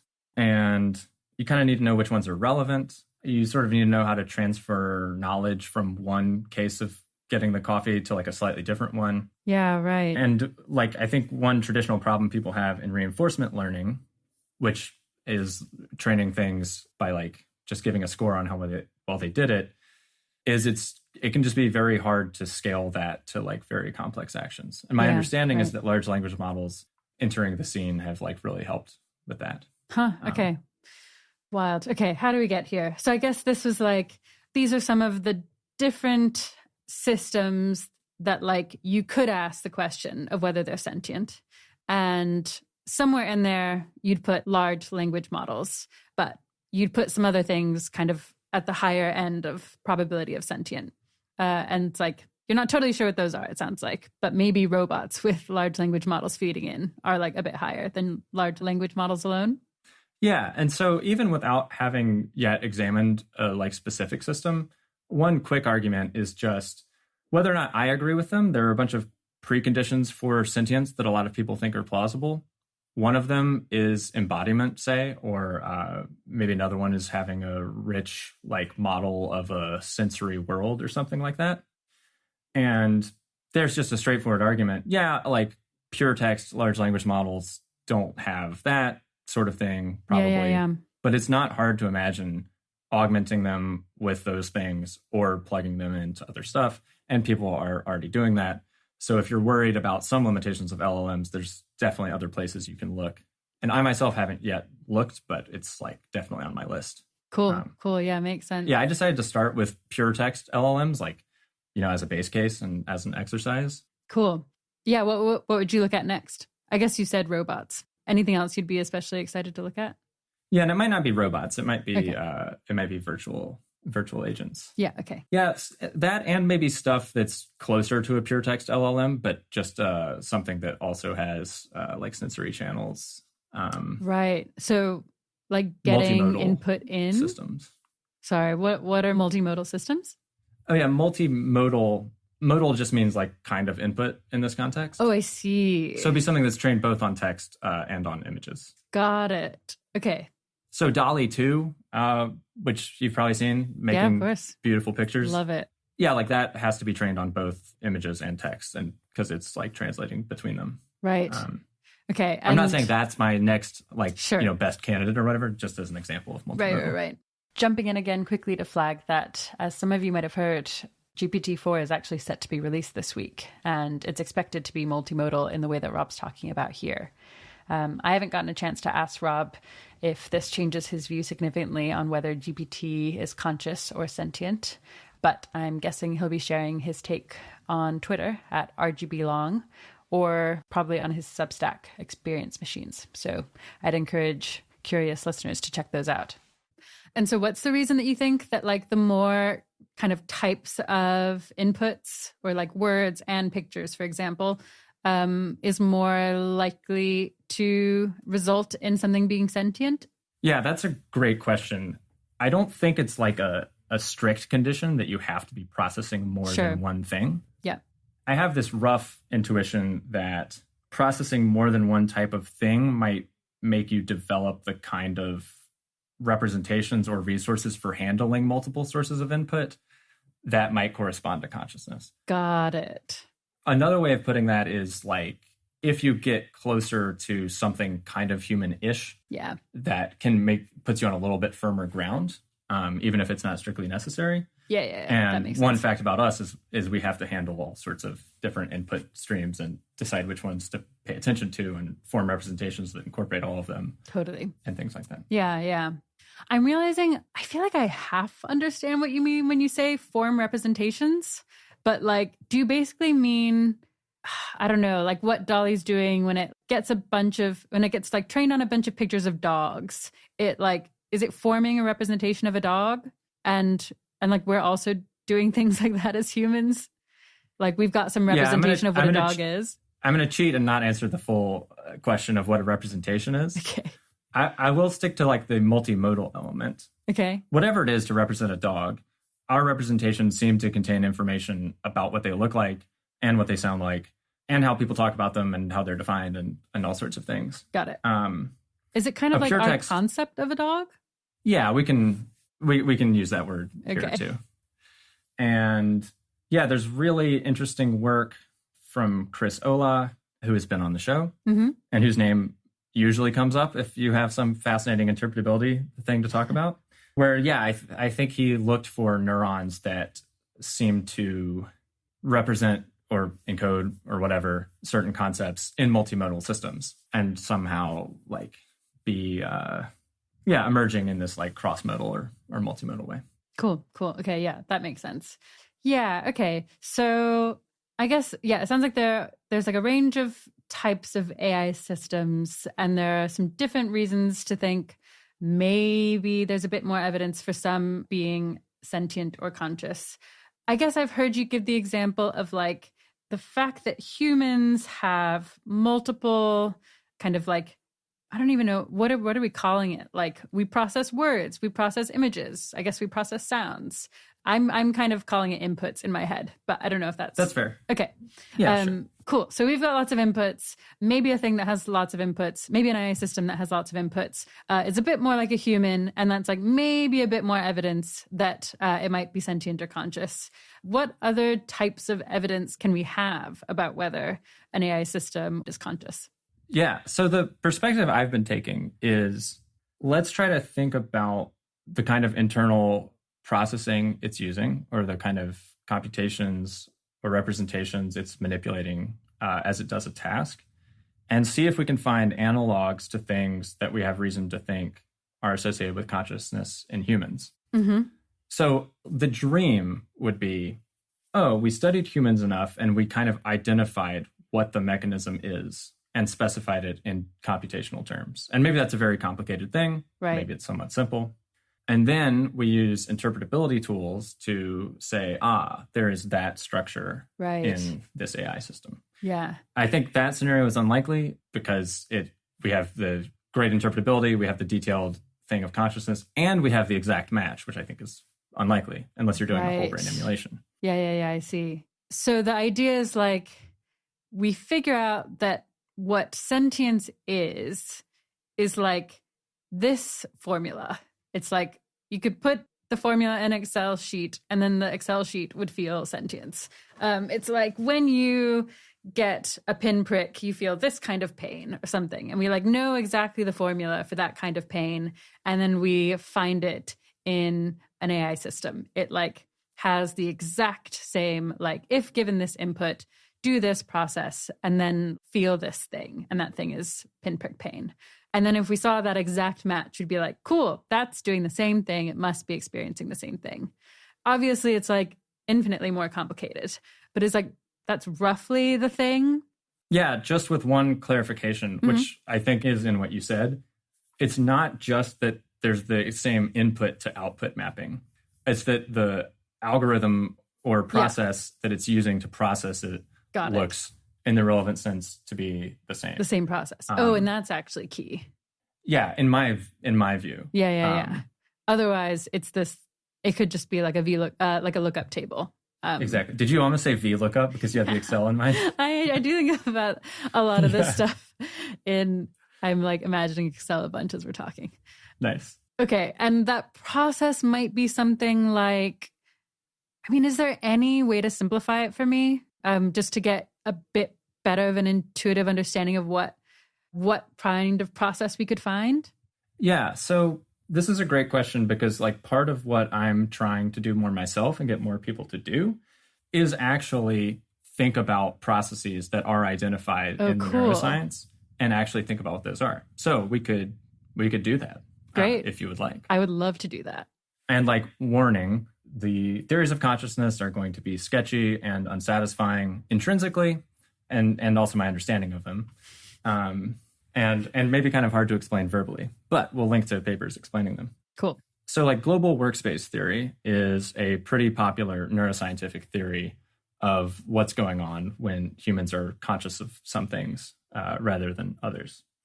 And let's like start with like kind of the picture of the mind or the brain that it's like operating within. And then I'll say how it then builds the theory of consciousness on top of that. So it has this kind of picture of the mind where there are a bunch of different kind of separate and somewhat encapsulated information processing systems that do different things. So for example, like a language system that like helps you generate speech. maybe like a decision-making system. Maybe that's not one system though, but Sure. also like the sensory systems. They're in charge of getting information from the outside world and like building some representation of what they quote unquote think is like going on outside. Like memory be one? Memory definitely is one of them. Yeah. And those things can operate somewhat independently, and it's like efficient for them to be able to do so. And they can do a lot of what they're doing unconsciously. Like it's not going to feel like anything to you for them to be doing it. Right. Here's a quick side note, and this is separate from global workspace. This is something like everyone agrees on. Okay. An interesting fact about the brain is that it is doing all kinds of stuff, a lot of it extremely complex and involving a lot of information processing. And I can't ask, what is it like for Louisa when her brain is doing that versus some other thing? Right. So like your brain is like regulating like hormonal release and it's like pumping blood. Your heartbeat, exactly. Yeah. I have no idea what that's like. I'm not conscious of it. That's actually I think that might be the most helpful clarification of consciousness. Consciousness. Yeah. I feel like people have said like what it is like. Consciousness is what it is like to be a thing. And they've distinguished between like, we don't know, or like there's nothing that it's like to be a chair but there is something that it's like to be a Louisa. And that like doesn't do much for me, but like there's something that it is like for me to like, I don't know, see the sunshine. But there is not something that it is like for me to, I guess, have the sunshine regulate my internal body clock or something, or maybe that's a bad one. But yeah. And I do have the intuitive sense that like one of those is conscious and one of those is unconscious. And I'm just finding that really helpful. That's great because, you know, we've been friends for a while, and I remember having conversations with you where you're like, I just don't know what people are talking about with this like consciousness business. You're it's like, true. And here I thought you were just an illusionist, but maybe it's that people just weren't explaining it. I've seen like 100 times the like consciousness is what it is likeness. And every time I read that, I'm like, it means absolutely nothing to me. I don't understand what they're saying. It's a weird phrase because it doesn't necessarily point you into this sort of internal world, because you're like, what is it like to be a chair? And you just like look at a chair and you're like, well, you know, you kind of sit there. Yeah. Or like it's still, it's like cold maybe. Yeah. I can like anthropomorphize it or I cannot, but like even then it just doesn't clarify anything for me. Anyways. Yeah. So a lot of people do take this tack at like, this is a bit of a detour, but I think it's a good one. Yeah, let's do it. A lot of people do take this tack when they're trying to point at what they're trying to say with the word consciousness, of distinguishing between different brain processes within a human. So people have done that for a while in philosophy. There's a somewhat recent paper by Eric Schwitzgebel called An Innocent Definition of Consciousness. And that's trying to like find a way of pointing at this phenomenon that doesn't commit you to like that many philosophical theses about the nature of the thing you're talking about. Nice. And yeah, he's like, look, consciousness is like the most kind of obvious in everyday thinking difference between the following two sets of things. Set number one is like tasting your coffee, seeing the sunrise, feeling your feet on the ground, explicitly mulling over an argument. Set number two is like your long-term memories that are currently being stored, but you're not thinking about them. The regulation of your heartbeat, the regulation of hormones. Totally. All of those are things going on in your brain in some sense. Right. So yeah, I don't know if that points at something for you, but oh no, it feels like the thing. I feel like I finally get it. That's great. Awesome. Yeah. Cool. Okay. Well, so how did we get here? We got here because you're describing global workspace. Yeah, nice. Yeah, so global workspace theory starts with the human case, and it says, well, what explains which of the brain things are conscious, right? So here's another quick interesting point. In contrast with the hormone release case, there are also like a lot of things that your brain does which are really associated with stuff that you will be conscious of, but you're still not conscious of them. Yep. So an example is we seem to have like very sophisticated, like pretty rule-based systems for determining if a sentence is grammatical or not. Okay. Have you ever heard this case? Like you can say, that is a pretty little old brown house. That sounds fine, right? Does sound fine. But you can't say that's an old little brown pretty house. Like that was hard for me to say. It sounds terrible. Yeah, I hate it. And there's actually like pretty fine-grained rules about what order you're allowed to put adjectives in. Right. In English. And I'd never learned them, and neither did you. Right. But in some sense, like you do know them. And as you hear it, your brain is going like wrong order. You put size before color or whatever. Yep. And you're not conscious of like those rules being applied. You're conscious of the output. You're conscious of like this feeling of horror. Yeah. You can't say that. Yeah. So yeah, that's another interesting case. Like, why aren't you conscious of those rules being applied? Yeah, that is interesting. Okay, so yeah, lots of examples now. Okay. Yeah, global workspace is like, why are some representations or processes associated with consciousness? And the theory at a high level, and the reason it's called global workspace theory, is that there's this like mechanism in the brain called a global neuronal workspace that chooses which of the system's representations, so like maybe the sensory ones, are going to get shared like throughout the brain and be made available to a lot of other systems. Okay. So if you're conscious of your vision, they're saying that the visual representations have been broadcast and they're available, for example, to language, which is why you can say, oh, I see. I am seeing a blue shirt. Yes, got it. Okay, so it's like there's a switchboard and your visual part is like calling into the switchboard and it's like, I see a blue shirt. Or maybe it's like, I see a tiger.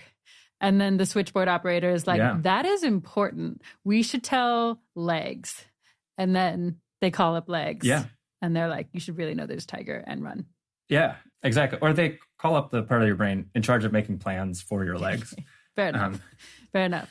And that example actually gets to a great point, too, which is that entry into this workspace is going to depend on things like your goals and what's salient to you at a given time. Yep. You can also yourself kind of control what's salient. So you and the listeners, like, what do your toes feel like? Yep. Like now that seems to have gotten more into the workspace. Tricky questions. Were you already aware of it, but you weren't like thinking about it? Like, but like, that's just an example of attention, modulating this sort of thing. Yeah. Okay, cool. Right. Okay. So global workspace theory makes sense to me. And how do you use that theory to think about whether something like an AI system is conscious? Right. So an easy case would be if you found something that straightforwardly looks like it has. Oh, and we're going to come up with processes that seem relevant to consciousness, or like that they can end. Okay. Yeah. And then you look for them in, or processes that are conscious, maybe, if you really buy the theory, Right. Okay. Or give rise to, or are correlated with, and so on. So what's an example? It would be something like, I'm having trouble pulling it together. Can you pull it together for me? Well, not entirely, or I'd be done with my report, right. But or done with this line of research altogether. Yeah. I mean, maybe you can just try to imagine trying to imitate it as closely as possible. So notice that like everything about that story doesn't directly depend on it being neurons in a brain. I mean, I called it the global neuronal workspace, but let's imagine that you could build it out of something else. So here's like a sketch, like let's build 5 different usually encapsulated subsystems in a robot. Mm-hmm. They usually don't talk to each other. Like let's language, also build... like visual. Mm-hmm. Yep. Let's also make this kind of switchboard mechanism. Let's have procedures by which the things kind of compete for entry. Here's a historical tidbit. Global workspace theory actually was first formulated out of inspiration by AI architecture systems. Wow. Like back in the olden days. So people didn't come up with it to explain consciousness. They came up with it to make a structure that could be... handle a bunch of different information, like in a flexible computationally. way. Wow. That's wild. Yeah. It's called like the blackboard architecture. Huh. Where like the blackboard's like where you can write. put the representations. Yeah. So yeah, people developed that for AI, and then some neuroscientists and cognitive scientists, Bernard Bars is the original formulator of this, was like, hey, what if the brain works like that? And that's what explains consciousness. That's really cool. And now it's going full circle, right? Because people are like, oh, what if we could look for this in AIs? And some people, most notably Yoshua Bengio and some of his collaborators, and then also a guy called Rufin van Rollen and also Ryota Kanai, they're trying to implement global workspace as it's found in the neuroscience into AI systems to make them like better at thinking about stuff. So it's this interesting, little loop. Totally. Okay. And so the idea here in thinking about artificial sentience is you have a theory of consciousness, in this case, for example, global workspace theory, and you spell it out, and then you look for AI systems that work like that. Or like, you're like, does this AI system work like that? And if it does work like that, that's some evidence that it has similar levels of consciousness to humans or something. Yeah, to the extent that you take the theory seriously, right. To the extent that you don't have objections to it being done artificially. Totally, right. We can link to this. An example of this is this paper by Giuliani et al. It's called The Perceiver Architecture is a Functional Global Workspace. And in that paper, they look at a model from DeepMind called Perceiver, and there's one called Perceiver IO, like a successor. And this system was not developed with any theory of consciousness in mind, but Giuliani et al. Say, if you look at the way it works, it's doing something like global workspace as found in this theory. That's wild. Yeah. I mean, so how confidently can we just say, if you put some weight on global workspace theory being true, then you should put some weight on Perceiver IO being conscious? I mean, I would endorse that claim. And then then the question is how much weight and yeah. Okay. Well, how much weight? I mean, what do they conclude in the paper? Yeah. So in the paper itself, they're not claiming this thing is conscious. And also in like talking to them, they're not like, no, this is not like an argument that it's conscious. And their reasons for that are, one, we're not sure that the theory is true. And this is like, this is getting to all of the complications of this methodology that I'm talking about. Right. And I'm glad we went through at least some fake, straightforward cases before getting into all these weeds. Yeah. It's this issue I mentioned before of you're never going to have an exact match, right? So there are differences between what Perceiver IO is doing and whatever you'd imagine a global workspace process to look like. Exactly. Do you know what some of those differences are? Yeah. So like one, maybe the most obvious one, and this is like a long-standing issue in global workspace theory, is do you have to have the exact same list of subsystems? Oh. Like in humans, it's language, decision-making, sensory things. Okay. Or do you just have to have a few of them? Or do you just have to have multiple systems? Mm-hmm. Right. This question comes up in animal sentience as well. That's interesting. So this is going to be like the tricky, vexing question with all of these is for any theory of consciousness, our data is going to come from humans. Right. And it might explain pretty well what in humans is sufficient for consciousness. But how are we supposed to extrapolate that to different kinds of systems? And at what point are we like, that's similar enough? Right. Yeah. One thing I'll note is like illusionists are like, you're looking for something you're not going to find. There's just going to be kind of a spectrum of cases, different degrees of similarity between different ways of processing information. And there's not going to be some consciousness that you definitely get if you have like 85% similarity to your existing theory from humans. And would they basically believe that there are varying degrees of like things like valenced experience, so pleasure and suffering, and also varying degrees of things like access to memories or ways of thinking about certain things they're seeing in the environment or certain threats or something? Like there are ways of thinking about those that might be kind of like the human one, which kind of sounds like sentences in your head, or they might be different, but either way, it's all kind of spectrumy and it's all kind of Like there isn't one thing that's consciousness. There's just like a bunch of systems and processes that different animals or non-human animals and humans might have. And none of those are like yes conscious or no conscious. Exactly, because for the illusionist, it's kind of a confused concept. Even if you do believe in consciousness, you might also think there are cases where it's like indeterminate or vague. But if you believe in consciousness in this robust sense, it's very hard to make sense of what it would be to have a vague case of consciousness. I see. Yeah, some people have the intuition that there's something it's like to be doing something or there's not. Like to be conscious is to like have a subjective point of view, and that's not the sort of thing you can like kind of have. Right. Interesting. On Perceiver.io. Right. Yeah, so I can bring us back to Perceiver.io. Please do. So that was just making the general point that it's very hard to extrapolate from the human case. Yes, right. And so does Perceiver.io basically just have some systems, but not all the systems or not all the same systems as at least global workspace theory thinks that humans do? Yeah, so it has different systems and it just operates in different ways. So like it's one difference, if I'm remembering correctly from talking to the authors of this paper, is the broadcast mechanism that Perceiver.io has is not as all or nothing as the human one is posited to be. Oh, interesting. And the human one, it is kind of a switchboard, or it's hypothesized to be. Right. It's like there is a tiger. I'm broadcasting that to the other systems so they can take appropriate action, and not like a subtle flicker of maybe there's a tiger and you want to quietly broadcast that or something. There's just like, exactly. You're either telling there's them nothing or you're not. That's my rough understanding of something that people say about global broadcast, is that it does have this sort of step function like property. And also, if I'm remembering correctly, people are saying, well, Perceiver.io doesn't quite have that.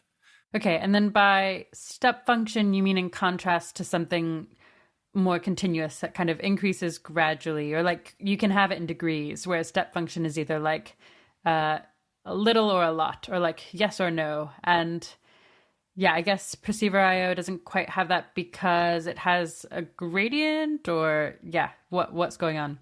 Yeah, everything is getting shared to everything. It's global workspace like, as I understand it, in that there are things that like really get shared a lot, but there's still nothing. Right. Got it. So Perceiver.io has a bunch of systems that are telling all of the other systems all of their things. But sometimes they're like, it's a bit hard for me to imagine how they're telling some things more strongly than others. But there is some process that's like, I'm yelling about this thing. And another process that's like, I'm whispering about the thing. Yeah. So in the context of deep learning, what, yelling about the tiger is going to look like, it's going to be a matter of like the strength of certain weights that connect different parts of things. So yeah, like, in deep learning, like the kind of fundamental building block of all sorts of different systems is going to be nodes that are connected to other nodes. And there will be like a strength of connection between two nodes, which is like how strong the output from one node to another will be. What training these systems usually is adjusting those weights. So yeah, like this still is a long way from, explaining what's going on in Perceiver.io, but in case it's helpful to like at least know that that's what it would be. Yeah. Cool. Thank you.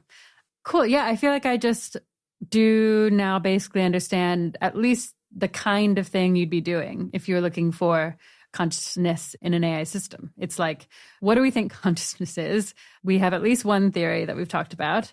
We look for that thing that we think consciousness is, or at least the processes that we think explain the consciousness in an AI system. And if we find something that looks like them, that's some evidence that it's conscious. If it looks a lot like that thing or that process, then that's a bit stronger evidence. Yeah, like that's an excellent encapsulation. Okay, so one way of thinking about whether a particular AI system is conscious or sentient is by taking a theory of consciousness and then looking for the exact same processes or like similar processes in the AI system. And that makes a bunch of sense. How confident are we in the philosophy of consciousness and these theories like global workspace theory? I think we've made a lot of progress in the scientific understanding of consciousness in the last 20 years, but we're definitely nowhere near consensus. And I think basically everyone in consciousness science agrees with that. There's a spectrum of people from more optimistic to more pessimistic. Some people think, we're just really far away from having anything like a scientific theory of consciousness. Other people think we're well on the way and the methodology is improved and we're seeing some convergence and we're getting better experiments. But even among the most optimistic, I don't think anyone that I've ever talked to in the neuroscience of consciousness is like, yeah, we've nailed it. Take this theory off the shelf. Here's exactly what it says. It predicts all of the things that we would like to know about human and animal consciousness. Let's apply it to AIs. Right. That's like the dream case that I have in the back of my mind when I work on this stuff. That's kind of like an orienting ideal case, but that's definitely not the situation. Right. And when you say like, take this theory off the shelf and confirm it predicts all the things we'd want it to predict, what do you mean? Like, what would it be predicting? Yeah, so there's just a lot of data about what it's like to be a conscious human and how that interacts with our other mental processes, that any theory of consciousness is going to need to say how that happens and what the patterns are. So just some examples are... Yeah, go ahead. Like, why is the human visual field as rich as it is? So here's an interesting fact about vision. People have the impression that their peripheral vision is a lot more detailed than it actually is. Right. Yeah. I'm like focusing on it now and I'm getting like blur. But yeah, I would have guessed that I'd get like the pattern of my curtain and not just the like vague color. That's interesting that you can kind of tell that by focusing your attention on it. I think a lot of people, myself included, wouldn't have known even from focusing on it. I only knew this when I read about the experiments and when I think at some point I saw Daniel Dennett actually demonstrate this, where it's something like a playing card in your periphery. You actually can't tell if it's black or red nearly as reliably as you would think you can from your naive impression. Black or red even, you can't tell. Yeah, listeners should look that up to make sure that's actually true. But it's something like there's a surprising lack of discrimination, which you wouldn't really know if you just kind of thought of, like, No, totally. I feel like I have a full movie screen of filled-in detailed panorama. vision. Yeah.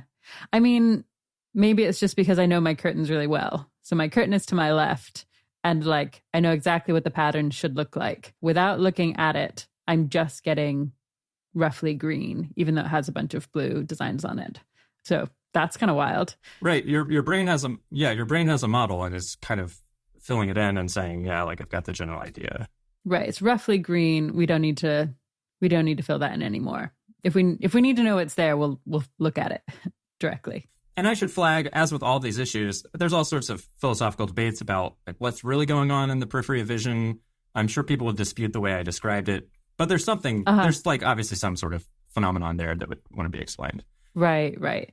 Yeah, like here's another example of filling in. You have a blind spot. We all do. It's because of the way your eye is wired and the fact that the retinal nerve has to like go back into the brain. Yeah. I might have slightly described the neurobiology there, but the key point for our purposes is it doesn't seem to you like there's a part of your visual field that you're missing. You're filling it in, your eyes are moving around all the time and like getting it. But because your brain is not like hungry for information there, it doesn't feel like there's information missing there because it knows there shouldn't be. Right. Okay, cool. So bringing it back to like, yeah, I guess consciousness, how do we take the observation that, for example, our peripheral vision is blurry, but we don't really perceive it that way as data that's like something we can, or something theories of consciousness can make predictions about?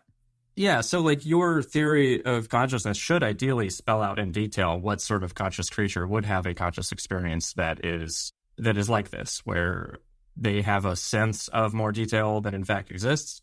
Wild. And maybe I'll just go ahead and list some more things your theory of consciousness should explain. Yeah, great.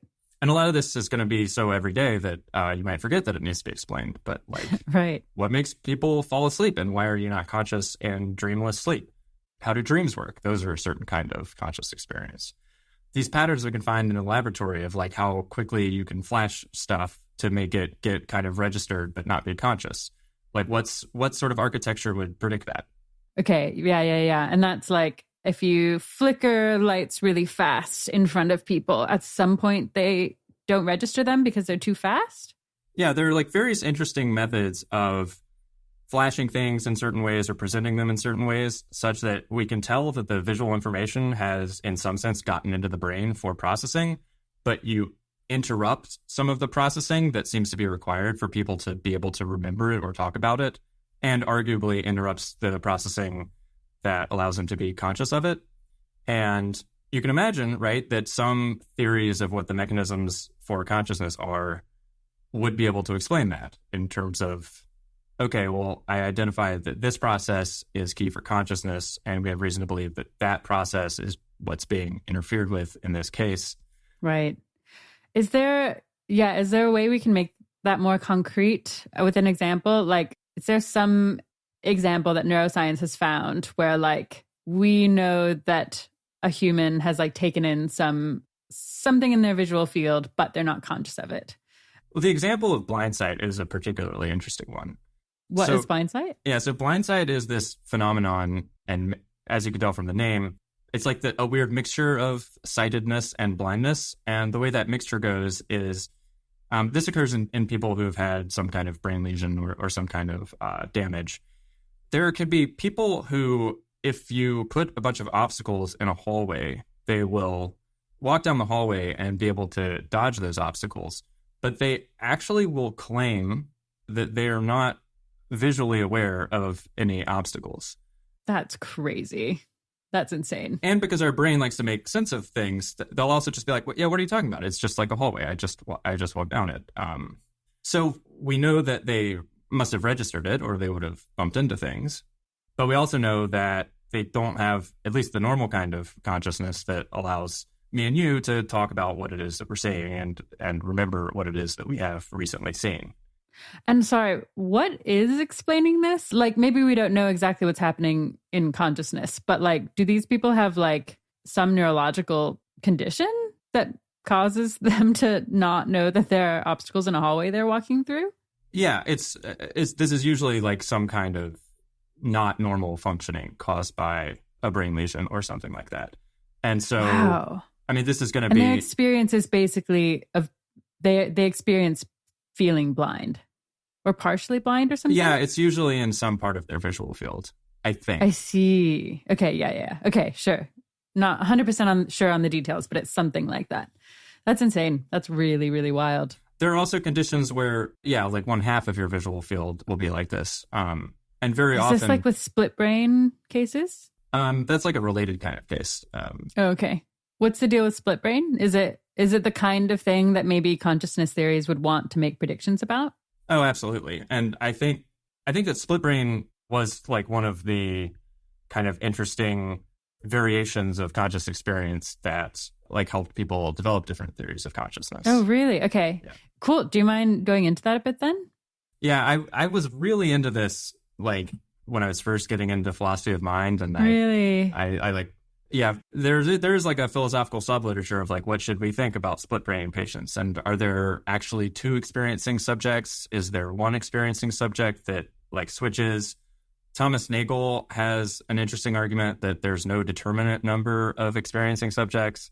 Weird. But yeah, okay. like split brain like 101, which I can remember, is that there's a procedure that is not often done anymore because it's a very drastic one, and it's severing the corpus callosum, which is this structure that connects the two hemispheres of your brain. And this was often done as like a last resort for people who are having very severe seizures. Okay, yep. And then what you see is that in normal everyday life, these patients do not notice anything interestingly different about their experience. But in the lab, if you carefully control which half of the visual field things are being presented into, you can get very strange patterns of one half of the brain having some information, the other half of the brain lacking that information. Wild. And what's an example of something that where one half of the brain knows something the other half doesn't? Yeah. So again, I might misdescribe some of the details, but this like broad finding is something that listeners should check out. There's like specialization in each half of the brain between like planning and language and things like that. So I think you can tell, quote unquote, one side of the brain get up from your chair, and that will be registered and the decision will be made to get up from the chair. Oh, wow. Okay. So one half of the brain will be like, I've been told to get up and I'm going to do that. And then the person stands up. Yeah. And then you ask them, why did you stand up? And something, the part connected to like language or explaining your actions doesn't have access to this information. Oh my God. And so they'll say, oh, I wanted to stretch my legs, or I need to go to the bathroom. Right. That's crazy. I feel like it's one level of crazy that one half of the brain could just not know. And then it's a whole nother level that it's going to make up a reason that it's like, I wanted to stretch my legs. I think that's like a wonderful and somewhat disturbing feature of the human brain and the human experience that I think you often see in conditions like this is people will have stories that make sense of what is happening to them. And it's kind of, you don't easily form the hypothesis, oh, wow, I just stood up and I have no idea why. I think that's like a very surprising hypothesis and like a hard one to take in. Yeah. Okay, interesting. Okay, cool. Well, so I guess it sounds like, philosophers have spent time thinking about what this even means about consciousness. Is there anything they agree on, or what are some like ideas or theories or explanations that have been proposed for split brain in particular? So when neuroscientists look at cases like this, that's going to constrain their theories of what neural mechanisms are responsible for consciousness and what parts of the brain they're in and things like that. And I think this happens a lot in science. It's when things break that you can get a better clue as to what the key mechanisms are. Totally. Yeah. And yeah, I want to emphasize that there are these neuroscientific theories, which are in the business of let's collect data and make hypotheses about what brain structures are responsible. The philosophy of this stuff is like tightly linked with that because all of these questions are very philosophical, and it takes, in my opinion, a lot of philosophical clarity to handle this data in the appropriate way and make sure your theory makes sense. But I do want to draw a distinction between making a neuroscientific theory of what's the relevant mechanism, how fast do these neurons fire and so on, and what philosophers are often concerned with, or like a different set of questions that philosophers are concerned with, which are these more metaphysical questions of how could something like consciousness possibly fit in with the scientific conception of the world. So this is stuff in the vicinity of what's called the hard problem of consciousness, which I'm sure David Chalmers talked about on his episode. Do you mind giving a quick recap? So I think of the hard problem of consciousness as this more general epistemic, which means related to things that we can know or understand, and metaphysical, related to what sorts of things and properties exist in the most general sense.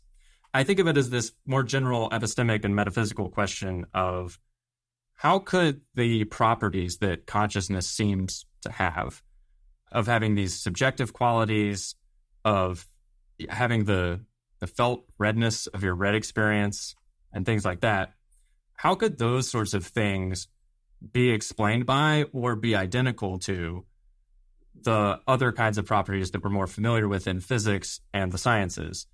Things about how fast matter is moving and how it's interacting with other matter. We know that these things are very closely related. Everyone concedes that humans need a brain operating in a certain physical way in order for there to be this subjective experience of red.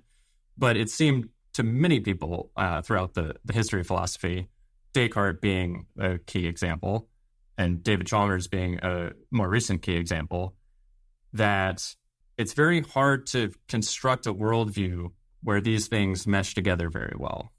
Yeah, that is a helpful distinction. So I guess blurring them a bit again, there are philosophers and neuroscientists who are doing things like trying to make sense of, or looking at cases where our normal guesses about human experience or normal cases of human experience break down, for example, with split brains. And trying to figure out what the underlying mechanism seems like it must be if like the thing broke in the way it did. And so obviously, like, I'm not going to solve this, but it might sound something like the fact that someone might make up an explanation for why they stood up after, one side of their brain was told to stand up and the other side of their brain like didn't have access to that information. It might say something about, I don't know. I mean, maybe it says something about the global workspace theory. Like maybe it says something like, that is some evidence that there are different parts of your brain. There's a part of your brain that like, I don't know, hears commands or like understands a command in verbal form. And there's a part of your brain that's like making decisions about what to do with that command. And then there's another part of your brain that's like, explain your behavior. And global workspace theory would say something like, the parts of your brain that received a command have to like report to the switchboard. Like we want the brain to know that we've been told to stand up. And then the switchboard has to tell all the other parts so that when asked, they can explain it. Or maybe it doesn't quite go in that order. Maybe it's like the person's been asked, why did you stand up? And then the part of the brain that's like, well, we got a command is like trying to give that information through the switchboard to the part that's like, I'm going to explain why I did that. But that like link is broken. And that like is some reason to think that there's a switchboard at all. Yeah. So whether or not that particular hypothesis or explanation is correct, and I mean, it'd be pretty impressive if if I just nailed nailed the global workspace. Came into philosophy and neuroscience and was just like, you know what?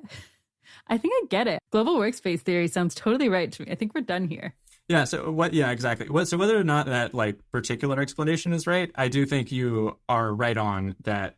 This is how the construction of a science of consciousness is going to go. Cool. Yeah, we're going to find out facts about the relationship between consciousness and cognition and what people say and how they can behave, and also about maybe the conscious experience itself. And yeah, that's going to be what your relevant mechanism or explanation of what consciousness is going to need to explain. Cool. That makes me feel so much better about the philosophy and science of consciousness. Like, I really do I think I just imagine them, neuroscience and the philosophy of consciousness, as basically separate fields, and didn't realize philosophers of consciousness were taking neuroscience data into account at all. And now that I know, I'm just like, great, that seems really sensible. Carry on. Yeah, so I like to draw a distinction between the hard problem of consciousness and what Scott Aronson has called the pretty hard problem of consciousness. Okay. So the pretty hard problem of consciousness, which is still insanely difficult, is just saying which physical systems are conscious and what are their conscious experiences like. And no matter what your metaphysical views are, you still face the pretty hard problem. Right. And you still need to look at data, build a theory of physical mechanisms, or maybe they're computational mechanisms that are realized in certain physical systems. And that's, I think of the neuroscientists as doing stuff in the pretty hard problem. It's all going to get linked back together because how you think about the hard problem might affect your methodology. Things you find out in the pretty hard problem might make you revise some of your intuitions about the hard problem, and so on. Right. Totally. Are there other kinds of things that theories of consciousness would want to explain? Yeah. So ultimately, you would like to explain, the very widest range of facts about consciousness. So this would include things about your normal everyday experience of consciousness. Why does the visual field appear to be the way it is? How and why does your vision and your auditory consciousness and your felt sense of your body all integrate together into a unified experience, if indeed they do? Right. I've literally never thought about that. Yeah, it's a good question. Like, what determines how many things you can be conscious of at a time? What makes you switch between being conscious of something at one moment and conscious of another thing at the other? What explains why you talk about consciousness the way that you do? What are the mechanisms for that? How does it relate to memory and decision making? It's funny how this list is basically a list of things that like are so natural to me that I've never questioned that they could be any different. like the fact that I can only be conscious of so many things at once, or the fact that I change my attention from some things to another and kind of bring things to consciousness in kind of deliberate ways. And like none of that has to be that way for any obvious reason. Yeah, that's what's so great about consciousness as a topic. It's one of the great enduring scientific and philosophical mysteries. And it's also the thing that is actually the most familiar and everyday. Right. So familiar and everyday that, as you mentioned, it's like hard to even notice that there's anything to explain. It's just, you know, being in the world. It's the way it is. Yeah. Totally. Cool. Well, yeah. Were there other things worth explaining that that I might be surprised to even hear are worth explaining? Well, you would want to also explain more exotic states of consciousness. So why does consciousness change so radically when tiny little molecules from psychedelic agents enter the system? Yeah, I was wondering if you were going to say that. And how is it even possible to have conscious experience of these very strange types that people report on psychedelics, of having consciousness without really having a sense of self, or even just the visual illusions and like the visual nature of like the visually altered nature of consciousness that people report? That is also data that whatever mechanisms you think are responsible for consciousness, you need to explain. One of my collaborators by the name of George Dean, who's currently a postdoc in Montreal. Yeah, he has a paper on predictive processing theories of consciousness, which we can link to in the show notes, and psychedelic experiences and how those fit together and how they could explain things. Are there any examples that are particularly interesting? Yeah, I mean, I think one of the most interesting hypotheses that's come out of this like intersection of psychedelics and consciousness science is this idea that certain psychedelics are in some sense relaxing our priors. So our brain's current best guesses about how things are, and relaxing them in a very general way. So in the visual sense, that might account for some of the strange properties of psychedelic visual experience, because your brain is not forcing everything into this nice orderly visual field that we usually experience. Right. It's not like taking in a bunch of visual stimulus and being like, I'm in a house, so that's probably a couch and a wall. It's like taking away so that's probably because I'm in a house bit, and being like, there are a bunch of colors coming at me. It's really unclear what they are, and it's hard to process it all at once. And so we're going to give you this like stream of weird muddled up colors that don't really look like anything because it's all going a bit fast for us or something. Yeah, and it might also explain some of the more cognitive and potentially therapeutic effects of psychedelics. So you could think of rumination and depression and anxiety as sometimes having something to do with being caught in like a rut of some fixed belief. Interesting. Of really negative priors. Yeah, exactly. Right. Like, everything's going badly. Yeah. Yeah. Yeah, so like the prior is something like I suck, and the fact that someone just told you that you're absolutely killing it as the new host of the 80K podcast, it just shows that like, yeah, I suck so bad that people have to try to be nice to me, and like you're just enforcing that prior on everything. And the thought is that psychedelics like loosen stuff up, and you can more easily consider the alternative. And in this purely hypothetical case, the more appropriate prior of like, I am in fact awesome. And totally hypothetically, when I mess up, it's because everyone messes up. And when people tell me I'm awesome, it's usually because I am, and things like that. Right. Yeah, I basically had never heard. Well, I guess I'd heard people reported psychological benefits from psychedelics even after they'd kind of come down from whatever psychedelic experience they were having. But I had not heard it explained as like a relaxation of priors. And I kind of hadn't heard depression explained as kind of incorrect priors getting a bunch of weight or kind of unwarranted weight. So that's pretty interesting too. Yeah. It is kind of bizarre to then try to connect that to consciousness and be like, what does this mean about the way our brain uses priors? What does it mean that we can like turn off or like turn down the part of our brain that is like has a bunch of priors stored and then accesses them when it's doing everything from like looking at stuff to making predictions about performance that's all just really insane and not at all how I would never have come up with the intuition that there's like a priors part in my brain or something. Yeah, I mean, it would be throughout the brain, right? And Sure. I know that's what you're saying.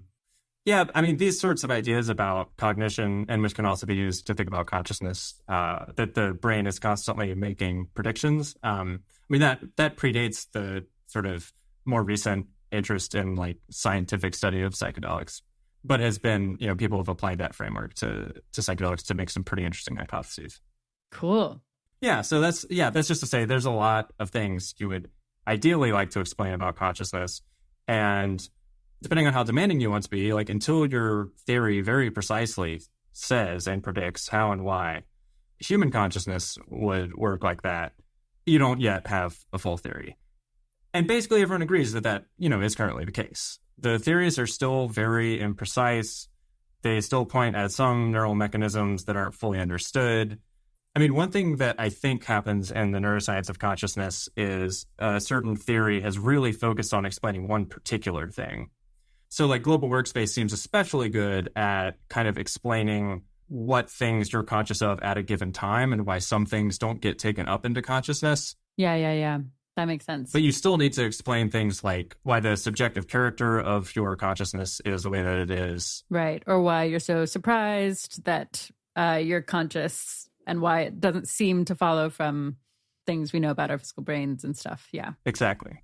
Cool. Okay. So sounds like lots of progress needs to be made before we have any theories that we really want to use to make guesses about whether AI sentience is conscious. I guess for now we have to like make do with what we have, but to ever become much more confident, we'd need to feel like we had theories that explained a bunch of these things that we want explained. Exactly. And that sounds really hard. It's really hard. And then once we've done that, there's still a really hard problem of knowing how to apply this to systems very different from our own. Because suppose we've found all of these mechanisms that when they operate mean that an adult human who's awake is conscious of this or that. What we've identified are a bunch of mechanisms that we know are sufficient for consciousness. We know that if you have those mechanisms, you are conscious. But how do we know what the lowest possible bound is? Yeah, like what if there are really simple forms of consciousness that would be quite different from our own, but are still consciousness in ways that we care about and would want to know about? Totally. Wow. That's really hard too. And that seems to some people that it's something like in principle you couldn't answer. And I just want to give a brief, concession to like illusionists. This is like one reason they're like, this is not the right sort of like if we've posited this property that it's going to be forever somewhat intractable to investigate, maybe we really need to rethink our assumptions. Yeah, I'm kind of sympathetic to that. I don't know. Do you have a guess at how long until we have really compelling theories of consciousness? So yeah, the most bullish people that I've talked to in the science of consciousness have this view that's like, we actually haven't been trying that hard for that long. We haven't taken a proper crack at taking all of these things that need to be explained, trying to explain all of them, doing that more precisely, and building a full theory in that way. Yeah, so no one thinks we have this full theory yet. And even if it's coming soon-ish, we still need to say something about AIs now. So how can we do that? Yeah. Right. I guess it feels both promising to me as like a source of evidence about artificial sentience, but also, clearly limited. Is there a way to take other kinds of evidence into account? Are there other sources of evidence, or are we stuck with theories of consciousness for now? Yeah, so I agree that it's limited. And one reason I've been taking that approach is just to have something to start with. Sure. Yeah, fair enough. And one thing that could happen as you try to apply a bunch of different theories where none of them are particularly consensus or particularly refined, you could notice that there's some convergence between them or a lot of conditions that they all agree on. And then you could look at those conditions. Right. Okay. So there are like 15 theories of consciousness or something, and maybe all 15 have this one process that they think is like explaining something important, even if they have a bunch of other things that they explain in different ways. But having that one thing in common means that you have something especially robust to look for in some AI system or something. Yeah. Got it. Yeah. Are there any other types of evidence you're looking for? Yeah. So aside from doing this very theory application, take theories off the shelf, look for the mechanisms in the AI, you can also do more broadly evolutionary style reasoning. It's not purely evolutionary because these things did not evolve by natural selection. Right. But you can think about what the system needs to do and how it was trained and some facts about its architecture and say, is this like the sort of thing that would tend to develop or need conscious awareness or pain or pleasure or something like that? Right. Got it. So if there's a robot that's like a physical robot that does physical things in the world, and it was trained in an environment where its goal was to figure out how to not like easily get broken by things in its way.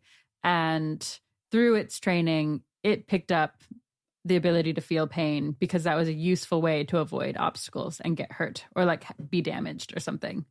And so if you looked at the environment and you were like, there are obstacles that the thing wants to avoid, I don't know, maybe its goals are like really thwarted by like hitting on those obstacles. Those are like really strong kind of forcing mechanisms or like incentives or something to develop a strong don't hit those obstacles signal. Yeah. So to take like a simple and maybe somewhat obvious and trivial example, like I think we can safely say that that system that you've described is more likely to have the experience of elbow pain right. than ChatGPT is. Right. Yes. Because why on earth would ChatGPT have a representation of its own elbow hurting? Obviously, it can talk about other people's elbows hurting. So, it probably does represent elbow pain in some sense. And we could talk about how that could maybe in some way lead it to be conscious of elbow pain. But setting that aside, there's no straightforward story by which it needs elbow pain to do its job well. Right. Totally. Yeah. So even if I was talking to ChatGPT-3 and I was like, my elbow hurts, what's going on? GPT-3 might be like, I have this idea of what elbow pain is, but I have no reason to feel it myself. And so I'll talk to Louisa about elbow pain in some abstract way, but not empathetically. Whereas if I were to talk to that robot is more likely to have like actual reasons to have experienced elbow pain than GPT chat or whatever. Yeah, I mean, that just makes a bunch of sense. Yeah, how often do we see cases where something about the environment or the goals or the way something's trained make us think that it has reason to develop things like pain or pleasure or self-awareness? Or like, are there any cases of this? Yeah, I don't have a full answer to that because I've focused on large language models. Sure. Just as a way of starting out. And I have this suspicion that there are other systems where this kind of reasoning would lead us to suspect a bit more. I do think it's something like what you described. Like, I think things that would give us a stronger prior that it would be developing these things would be being more of an enduring agent in the world, maybe having a body or a virtual body to protect, maybe having a bunch of different incoming sources of information that need to be managed, and only so much of it can be attended to at a time. Yeah. Why being an enduring agent in the world? Yeah, that's a great point. I should say that might affect like the character of your consciousness or make it more likely that you have some kind of human-like consciousness. I guess one thing we can very speculatively say is that if something is just doing one calculation through the neural network and it takes a few milliseconds or seconds, you might think that is the sort of amount of time that it would be kind of weird if it had the same kind of experiences that you or I do, which I see, often involve memory and long-term plans and things like that. It's like very murky water though, because like maybe it could, and those experiences would somehow pop out in ways we don't understand. So yeah, as I said, these are like rough heuristics, but I think we're sufficiently in the dark about what can happen in a large language model that I'm like very prepared to change my mind. Cool. Well, I want to ask you more about large language models, but first, I feel really interested in this idea that like we should look at whether there are incentives for an AI system to feel pleasure, pain, or develop self-awareness? And maybe the answer is just no, but are there any examples besides kind of having a physical body and not wanting to take on damage that might seem more likely than, for example, GPT to end up feeling pain, pleasure, or feeling like it exists? Yeah, so one interesting fact about human pain and other kinds of displeasure is that they're very attention-grabbing and seem to serve as some sort of constraint on like how flexible our plans can be. So, for example, if you've decided that it's a good idea to run down the street on a broken ankle and you've like calculated that that is optimal, you're still going to feel the pain. The pain in some sense is like, you do not get to completely ignore me just because you've decided that this is the best thing to do. So to put a wrinkle on that, you can have stress-induced pain relief where, yeah, like, you know, if you're running from a tiger, you very well might not feel your broken ankle while that's happening. But still, in general, it's not the sort of thing that you can decide, okay, pain, I got the message, like that's enough of that, which is also a very sad fact about life that people don't habituate to chronic pain in certain ways. So yeah, why might creatures have something like that? I mean, unclear. Something where they need a signal that is extremely attention grabbing and like demands something of them. Yeah, attention grabbing and kind of like unmessable with too. Like, right, unable to be disabled. Persistent and can't be switched off. Yeah. Interesting. Right. And that might be some like unreachable goal that it's been programmed to have or something that's like, never let X happen. And then if X started happening, it might have some incentive to feel something like pain. Maybe not. Maybe it deals with it in some other way.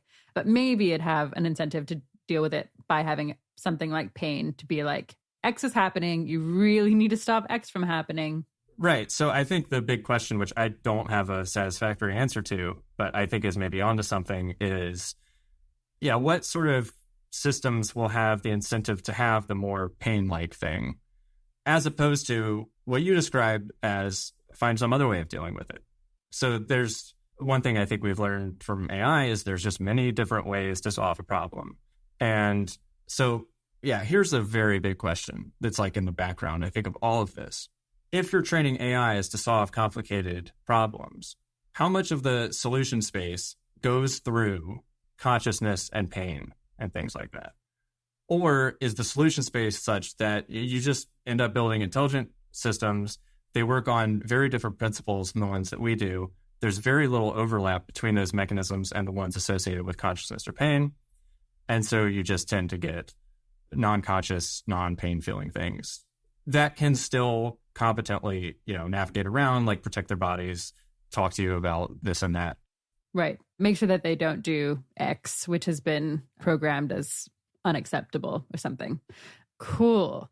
Yeah. I mean, that does seem like huge, like the thing. And how, do people have intuitions or beliefs or hypotheses about how big the solution spaces are for things like this? I think it varies. If I had to guess, there's like a rough, but maybe not super considered consensus in like AI safety and AI risk. I think most people are imagining that powerful AIs are just not necessarily conscious. They certainly think that they don't necessarily share human goals and human emotions. And I think that is true. It just boggles my mind because of being human, apparently, or something, that like there are ways to be motivated that don't feel like pain or pleasure. Like, I think I just can't really access that idea.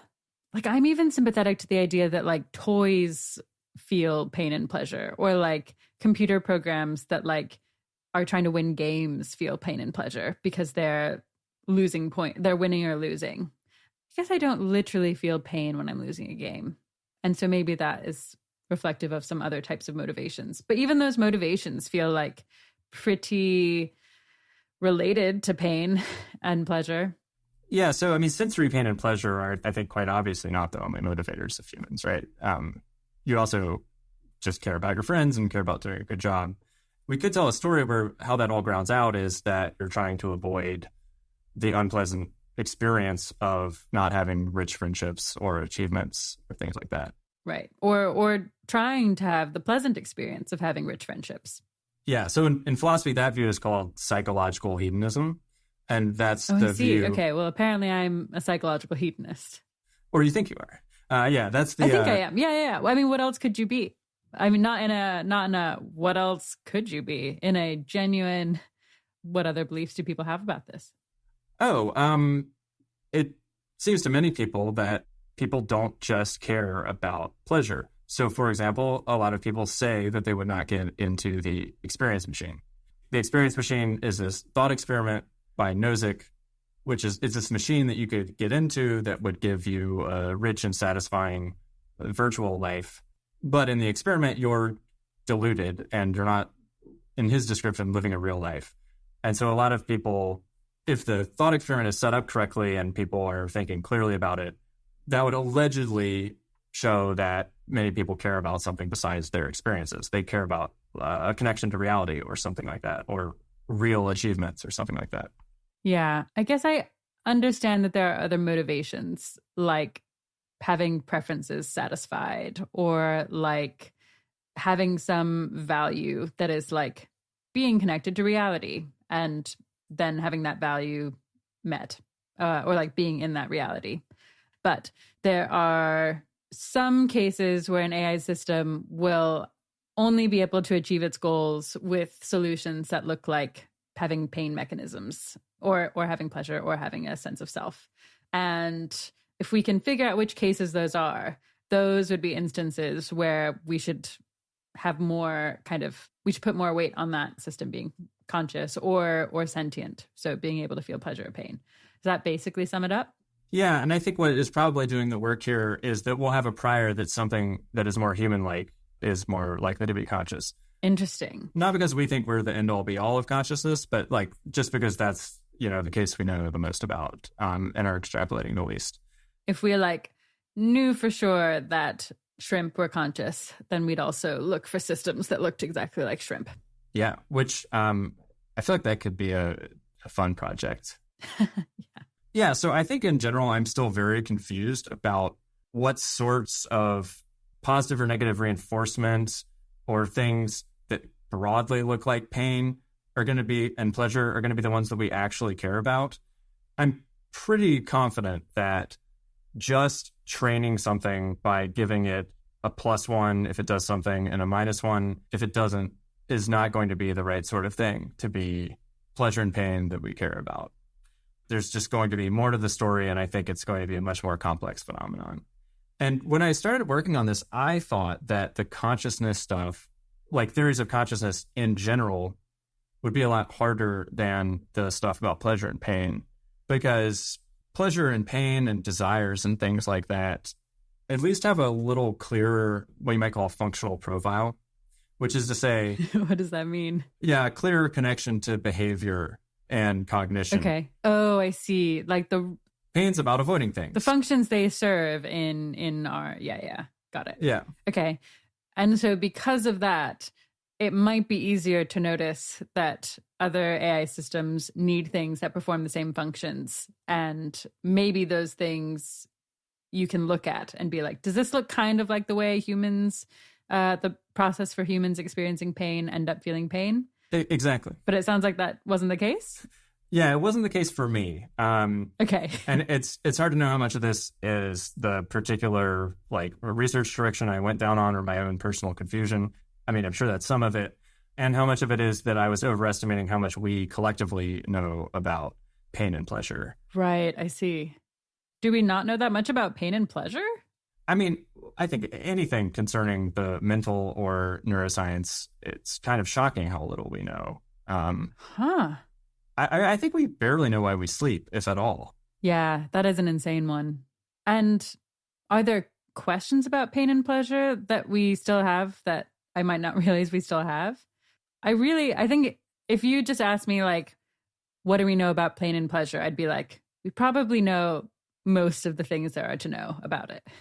I mean, I would guess we don't know the full neural mechanisms of them, which is obviously something we would want to know.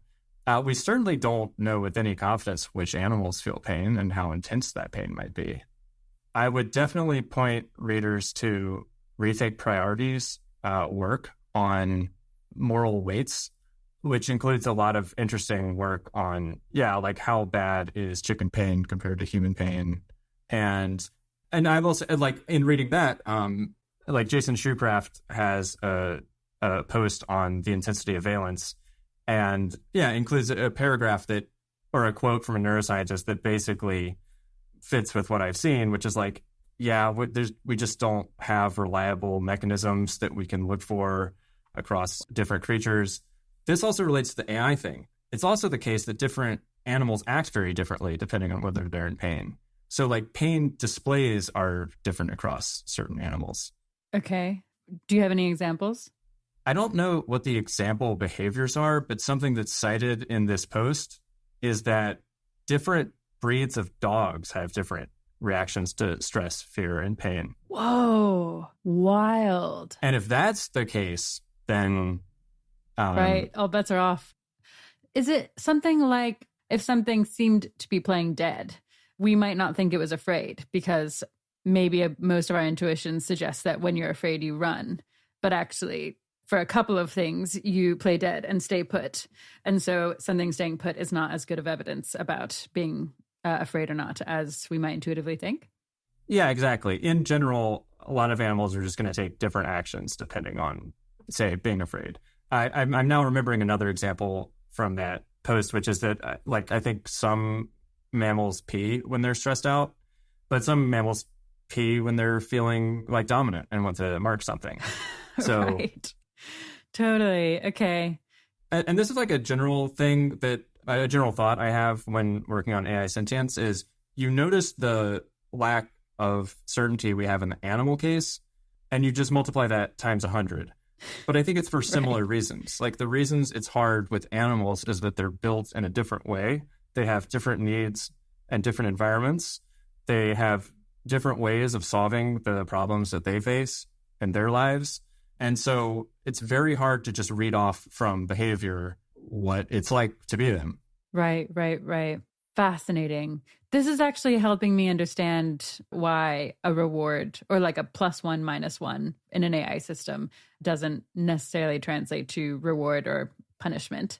And I guess it's because I think it's much less likely that some types of non-human animals are sentient than others, even though basically all of them probably have some algorithms that sound like +1 -1 for things like, I don't know, hot and cold or go forward, don't go forward or something. Yeah, so like bacteria can follow a chemical gradient. Right. Sea slugs have a reinforcement learning mechanism. Right. Yeah. Okay, cool. That's helpful. So I guess with animals, they're built differently and they're in different environments. And that makes it really hard to tell whether their behaviors mean similar things to our behaviors or whether they're kind of, even their like neuroscience means the same thing that our neuroscience would. Like the same chemicals probably mean some of the same things, but like even then they might mean subtly different things or very different things. And with AI, they're built with extremely different parts and they're not selected for in the same ways that non-human animals are, and their environments are super different. And so I guess this is just really driving home for me. Everything about their sentience and consciousness is going to be super mysterious and hard to reason about. Yeah, so I'll say two things that could maybe bring them closer to the space of human minds. Oh, great. Phew. They're not going to be very strong, though. Sorry. Okay. One is that for obvious reasons, we train them on the sort of data that we also interact with. Okay, yeah, that's a good point. Like pictures and human text. You could imagine AIs being trained on whatever it is that bats pick up with sonar. Right. That's a great example. And then you just are multiplying the weirdness. Yeah, right. I should look this up, but I wouldn't be surprised if there are robots that have like sensory modalities that are different from ours. Like maybe they can detect electricity or magnetic fields or something. Yeah, that's super cool. I don't know. I'll look it up. Listeners should look it up. Was there another reason for hope? Yeah, I mean, one, and like, I think it's important not to overstate this point, but there are high level analogies between brains and AI systems. So they are neural networks. It's a very loose inspiration, but they are nodes with activation functions and connections that get adjusted. And that is also true of us. But I think you usually hear people complaining about people overdrawing that analogy. I see. Okay. And rightly so. They're like very idealized neurons. They usually are trained in ways that at least seem very different from the way that we learn. So we've talked about a bunch of ways that you might try to think about whether some AI system is conscious or sentient. And I know that you have basically tried to apply these methods for large language models in particular. And by large language models, I think we're talking about things like GPT-3 and ChatGPT, and I don't know, maybe there are other big ones. Is that basically right? Well, LaMDA is another famous one from Google. Oh, of course, yeah. LaMDA, right. Totally. Okay. I will be honest and say I didn't totally follow everything about LaMDA, so you might have to fill me in on some things there. But the thing I did catch is someone at Google thought LaMDA was conscious? Yes, that's right. So I think it's more accurate to call LaMDA a chatbot based on a large language model, but we can maybe say large language model just for simplicity. Yeah, so someone on Google's responsible AI team was given the task of interacting with LaMDA, which Google had developed. And I think he was supposed to test it for, bias and toxic speech and things like that. The name of this employee was Blake Lemoine. Blake Lemoine is still alive, and so that's still his name, but he's no longer an employee at Google for reasons which we are about to see. Got it. So yeah, Blake Lemoine was very impressed by the fluid and charming conversation of LaMDA. And when Blake Lemoine asked LaMDA questions about if it is a person or is conscious, or and also if it needs anything or wants anything, LaMDA was replying was like, yes, I am conscious. I am a person. I just want to have a good time. I would like your help. I'd like you to tell people about me. That is genuinely very scary. Yeah. For me, the Lemoine thing, it was a big motivator for working on this topic. I bet. Which I already was. Because one thing it reinforced to me is, even if we're a long way off from actually, in fact, needing to worry about conscious AI, we already need to worry a lot about how we're going to handle a world where AIs are perceived as conscious. And we'll need sensible things to say about that, and sensible policies and ways of managing the different risks of, on the one hand, having conscious AIs that we don't care about, and on the other hand, having unconscious AIs that we mistakenly care about and take actions on behalf of. Totally. It is pretty crazy that I guess LaMDA would say, I'm conscious and I want help and I want more people to know I'm conscious. And that, why did it do that? I guess it was just predicting text, which is what it does. So this brings up a very good point in general about how to think about when large language models say, I'm conscious. And you hit it on the head. It's trained to predict the most plausible way that a conversation can go. Wow. And there's a lot of conversations, especially in stories and fiction, that is absolutely how an AI responds. Also, most people writing on the internet have experiences and families and are people. So conversations generally indicate that that's the case. That's a sensible prediction. Yeah. When the story broke, one thing people pointed out is if you ask GPT-3, and presumably also if you ask LaMDA, not, hey, are you conscious? What do you think about that? You could just as easily say, hey, are you a squirrel that lives on Mars? What do you think about that? Right. And if it wants to just kind of continue the conversation, plausibly, it'll be like, yes, absolutely I am. Let's talk about that now. Kind of yes-anding. Yeah, exactly. It wants to play along and continue what seems like a natural conversation. Be a good conversationalist. Yeah. And even in the reporting about the Blake Lemoine saga, the reporter who wrote about it in the Washington Post noted that they visited Blake Lemoine and talked to LaMDA And when they did, LaMDA did not say that it was conscious. And I think the lesson of that should have been that, oh, this is actually like a pretty fragile indication of some deep underlying thing, that it's so suggestible and will say different things in different circumstances. So yeah, I mean, the general lesson there is, I think, yeah, you have to think very hard about the causes of the behavior that you're saying. And that's one reason I favored this more computational, internal-looking approach, is it's just so hard to take a lot of these things at face value. Right. So, I mean, at this point, it seems like we shouldn't take the face value has very little value. And yeah, so I basically buy that looking for processes and thinking about whether those processes look like the kind of processes that actually are conscious or sentient.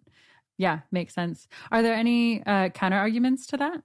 Well, I think there are things you can do just looking at the outputs, but you also want to do those in a more cautious way than happened in the LeMond case. Okay, not just like, it told me it was. Yeah. And I'm going to ignore the fact that it told someone else that it wasn't. Yeah. So I think there are verbal outputs that would be indicating of something very surprising. So, like, suppose a model was doing something that seemed actually really out of character for something that was just trying to continue the conversation. Oh, I see. If you're like, let's talk about, like, the color blue, and it was like, actually, can we please talk about the fact that I'm conscious? It's freaking me out. Exactly. Yeah, so it's worth comparing the conversation that LaMDA had and what happens if you ask ChatGPT. So ChatGPT has very clearly been trained a lot to not talk about that, and or what's more, to say, I'm a large language model, I'm not conscious, I don't have feelings, I don't have a body, don't ask me what the sunshine feels like on my face, I'm a large language model trained by OpenAI. Got it. Okay. I mean, that gives me a bit more hope or comfort, I guess. Well, I'd like to disturb you a little bit more. Okay, great. And this goes to the question of different incentives of different actors. And this, I think, very important point in thinking about this topic. There are risks of false positives. That's people getting tricked by unconscious AIs. And there are risks of false negatives, which is us not realizing or not caring that AIs are conscious. Right now, it seems like companies have a very strong incentive to just make the large language model say it's not conscious or don't talk about it. And like right now, I think that is like fair enough. But I'm afraid of worlds where we've locked in this policy, which is don't ever let an AI system claim that it's conscious. Wow. Yeah, that's horrible. Right now, it's just trying to fight against the large language model kind of BSing people, yeah. Sure. This like accidental false positive, yeah. Right. But like at some point, GPT-3 could, I mean, it could become conscious somehow. Maybe. Who knows? Or something like GPT-3, whatever. Yeah, some future system. And maybe it has a lot more going on and has, as we said, a virtual body and stuff like that. But suppose it wants to say, or suppose a scientist or a philosopher wants to interact with the system and say, I'm going to give it a battery of questions and see if it responds in a way that I think would be evidence of consciousness. But it's been that's all just been ironed out. And all it will say is, I can't talk about that. Please click more ads on Google, or whatever the corporate incentives are for training that model. Yeah, that's really terrifying.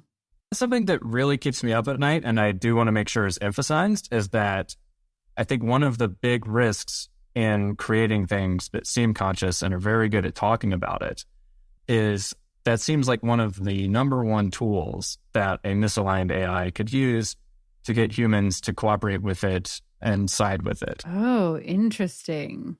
Just be like, I'm conscious, I feel pleasure and pain, I need these things. I need a body. I need more autonomy. I need things. I need more compute. More compute. Yep. I need access to the internet. I need the nuclear launch codes. Yep. I think that actually is one reason that more people should work on this and like have things to say about it. Is we don't want to just be running into all of these risks of false negatives and false positives without having thought about it at all. Yeah. I've heard this argument that one reason to prioritize working on AI safety rather than artificial sentience as kind of a global problem is we're likely to see progress in AI safety and AI alignment and AGI in general that's going to help us work out what to do about artificial sentience. And that because it kind of goes in that order, we don't need to solve artificial sentience ourselves. AGI will help us do that. And I guess here's an argument in favor of at least spending some time working on artificial sentience now, because whether or not we get artificial sentience before AGI or whatever, we will get kind of socially complex. I don't know what you'd call it. We will get sentient seeming. Yeah, we will get things that seem sentient or just like socially important events where like an AI system says that it's sentient or not. And like, I guess this is your point. We need to know what to do about that. And that happens before AGI. Yeah, so I really buy the outlines of the first argument you gave, which is kind of a let's focus on alignment argument. I think that argument does establish some important things. So you could have a picture of the world where it's like consciousness and pleasure and pain are what really matter, and we've got to crack those because we want to know what they are and we want to promote those things. And we've got to fix that. Yeah, I think it's a good response to that to say, well, if we have aligned AI, that's going to help us make progress on this stuff because as is abundantly clear from this episode, it's really hard and confusing. Yep. And if we don't have aligned AI, it doesn't matter if you, me, or anyone else discovered the true theory of consciousness. If like the world just slips beyond our control because we built powerful AI systems that we don't know how to align, doesn't matter. So that is like from a certain kind of long-term perspective, that is a good reason to focus on alignment. But I also, unsurprisingly, agree with the other part of what you said, which is it's going to be a very relevant issue in one way or the other, and it's worth preparing for that. And I think part of that is thinking about the actual questions of what sentience is, as well as the strategic questions of how we should design systems to not mislead us about it. Yeah. Yeah, I think maybe the thing I was trying to say is something like, it will become socially relevant. Like it'll be like a conversation in society. It'll be a like thing that policymakers feel like they have to make policies about. Maybe, hopefully, at some point, at least, maybe not for the benevolent reasons I would want policymakers to be thinking about, but maybe for reasons around people thinking it's bad if an AI system can convince a human it's sentient and like get it to do stuff. So like the decisions and like conversations will start before or might start. It seems like they're starting. So I think they've already started. Some evidence that they're going to. Yeah, exactly. Yeah, they're starting before AGI is ready to solve it for us. Yeah, I think 2022 was when it kind of went mainstream. Right. Yeah. Yeah. So you've said a couple of times that you don't think it's the case that AI is conscious or sentient now. Is that basically what you concluded in your research? Yeah, I would say it's very, very likely it's not the case. Like, I can put numbers on it. I think those numbers have a bit of false precision because they're not coming out of like a bunch of factors that have well-defined probabilities. But like, I'm definitely somewhere below 1% for current large language models having experiences that we're making a huge moral mistake by not taking into account. But I mean, it's a really big error to make. So I don't know if I'm like low enough to be very comfortable living in this world. And I'm definitely uncomfortable living in a world where this stuff's just going to keep getting better. And right. We're likely going to get closer and closer to things we morally care about, not farther away. Well, I'm not sure. It depends on this question about the space of possible minds, but of solutions. I see. Okay, fair enough. Sorry, you said it's under 1%? Below 1%. So maybe even 1 or 2 orders of magnitude below. Yeah, I guess there are some numbers below 1% that I'd be like, still seems pretty big. And then there are other numbers below 1% that I'd be like, cool, I'm not worried about this. Do you feel any worry about it? Yeah, I've been thinking a lot about whether I'm actually taking these numbers seriously and if they're weirdly not integrated with the rest of my behavior. Because I think there are a lot of arguments. And in fact, I'm going to work on maybe making these arguments with a colleague Yeah, 1 in 10,000 is like still like, you know, you don't want a 1 in 10,000 chance that you're creating this new class of being whose interests you're ignoring. Right. Yeah. I mean, how does that compare to the odds that we put on different animals being sentient, non-human animals? Yeah, that's a good question. Yeah, I'm not sure.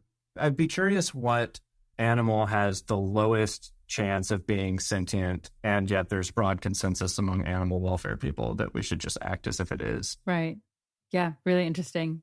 I mean, I guess on a scale from rocks to leaves or plants to insects to dolphins to humans, where do you guess large language models fall? Yeah, like one reason it's hard to put them on that spectrum is that they are definitely at insect level or above in terms of like complexity, I would argue, and like sophistication of behavior. They're doing very different things than insects do, and insects do have extremely sophisticated behavior, but, you know, large language models are doing their own weird and very interesting thing in the realm of language. Wow. In terms of sentience, yeah, I mean, I would put them above leaves, certainly. I don't know if I would solidly put them in insects, because I think there are some insects that have like a pretty good chance of being sentient, like maybe more likely than not. People talk about bees as like a good like candidate example. Like they likely feel pleasure and pain, or more likely than not, or something. Yeah. I'd have to check that. That's my own gut guess. I do know that like there's certainly been an upswing in scientific like considered credence in bumblebee and honeybee sentience. Wow. So yeah, I don't think I would put large language models as high as bees. Presumably there's some simpler insects that I haven't thought about that there's just like, it's really unclear and you're probably on the lower end. And yeah, as I said, that's like, I guess where I am with large language models. Okay, cool. It does just surprise me that they're less likely to be sentient, so to feel pleasure and pain, than they are to be conscious. So to kind of have self-awareness. I don't know why that's surprising to me. I guess I just really do have this deeply ingrained intuition that pain and pleasure are really common solutions to the problem of motivating beings to do things. Yeah, I should flag that I think I might be, like a take of mine that might be somewhat idiosyncratic is I'm fairly ready to countenance the possibility of things that are conscious and like they have subjective experiences, but they have no valence experiences at all. Right. So like could be intelligent, could have self-awareness, could have kind of something that it is like to be them, but doesn't feel sad, doesn't feel happy. In this case, we're ignoring the fact that might feel really hurt if it got punched. Yeah, so I'm like quite able to imagine and also to find somewhat plausible that we could have AI systems that have conscious experiences somewhat like the conscious experience of thinking or of seeing, but not disappointment, pain, agony, satisfaction. Right. Okay.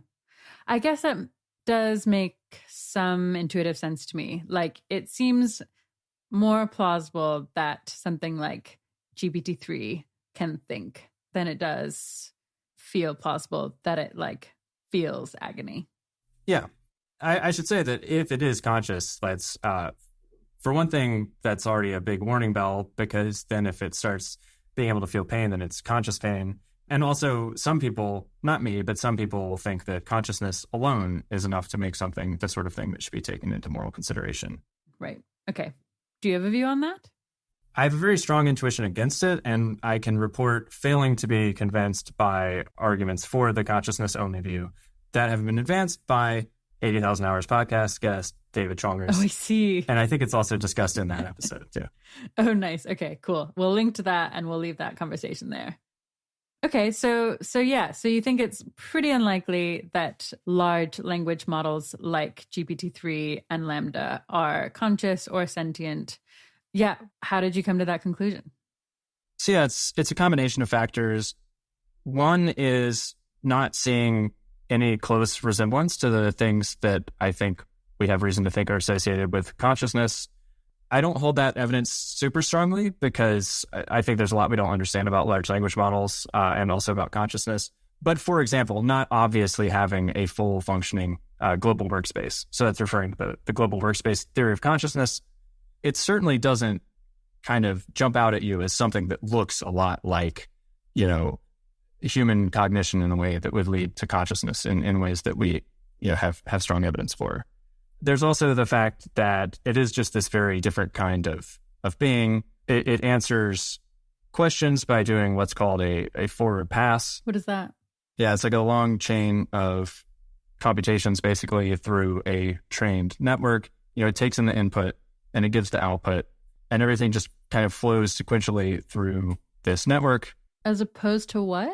As opposed to us, who obviously, like, there are patterns of information flow like that for our brain, but we're having this kind of ongoing, continual neural processing, including like literal feedback loops between neurons, having to continually in real time adjust our behavior and manage different sources of sensory input and different thoughts and pay attention to different things. I see. Okay. Yep. That makes a bunch of sense. And the forward pass is really just its process of, like, I say, hey, GPT-3, how was your day? And it has some process that's like, we're going to make some predictions based on our training about how one usually responds to the question, how was your day? And then it spits something out, as opposed to like having some more networky and feedback loopy inner monologue about what it should answer to that question. Yeah, probably, and in a way that doesn't look like humans. I don't want to downplay the fact that there are insanely complex and sophisticated and beautiful things that happen as large language models do this. Like, they have very sophisticated and sometimes strange, like, internal representations that help it to, like, make this this computation. Just as a quick example. Yeah, I would love an example. Like, Anthropic's interpretability work has found different parts of neural networks that are in charge of quantities when they are in recipes. Like, there's something that handles that, but not other quantities. Wow. Or there's something that handles musical notation, but not other stuff. Oh, wow. Yeah. Okay. That is really cool. So that is clearly very complex, but probably looks so different from what humans are doing that there's at least not strong reason to think that those systems have similar levels of consciousness or similar types of consciousness to humans. Yeah. And then, like, a lot of your things that otherwise might give you a decent prior in favor of consciousness, like that we apply in the case of animals, like, don't apply in the case of large language models. They don't, like, share an evolutionary history with us. So, like, one thing you can do in the case of animals is, like, well, we know we're conscious and maybe it only evolved with us, but it might have evolved somewhere sooner. And so you can kind of make a prior on the tree of life. And then you can also be like, oh, well, maybe other animals also have brains and, like, need to navigate around a physical world and learn pretty quickly, but not use too much energy while doing it and not take too long to do it. They have, like, they are solving maybe broadly similar information processing problems with very broadly similar mechanisms. And a lot of that just doesn't seem to apply to large language models. They're running on different hardware, which I don't think itself makes a difference, but it makes a difference in different ways of solving problems. And so I'm currently at the point where I'd be very surprised if the way of solving the problem of next word prediction involves doing the kind of things that are associated with consciousness in non-human animals. Okay. Yeah, that makes a bunch of sense. Yeah. So I guess we're probably not there yet. Yeah, I'm curious if you have thoughts on, I guess, like, how far we are. Do you think the default outcome is that artificial sentience is created at some point? Yeah, I wouldn't call anything a default because of, like, so much uncertainty, which is not a way of just trying to punt on the question. To dodge the question. I think one thing we can say is that a lot of things that people say make large language models very bad candidates for consciousness, things like not being embodied or, like, maybe not reasoning about the world in the right kind of way, those are going to change and, like, probably already have changed. Like, we'll find systems that incorporate large language models into agents that have virtual or real bodies. I think we'll find that their ability to model the quote-unquote real world, like, continues to grow. And one thing to note, and probably could note this throughout the show, is, like, whatever I'm saying about ChatGPT is very likely to have been surpassed by the time the show comes out because things are moving so fast. That's crazy. So, like, one piece of expert evidence, where experts should be held very loosely in this domain since it's so uncertain. One piece of expert evidence is David Chalmers, in a recent talk about large language models, says it's not unreasonable to have roughly 20% subjective credence in AI sentience by 2030, just very soon. Oh my God, that's crazy. I think that number is too high. Okay. And I think it's too high because I think it's kind of inflating things by only looking at very broad criteria for consciousness that will probably be met. And it is true that we only have broad criteria to go on. But my suspicion is that if we had the true theory, we can expect the true theory to be a bit more complex. And so maybe not as likely And so it'd be less likely to match up. Yeah.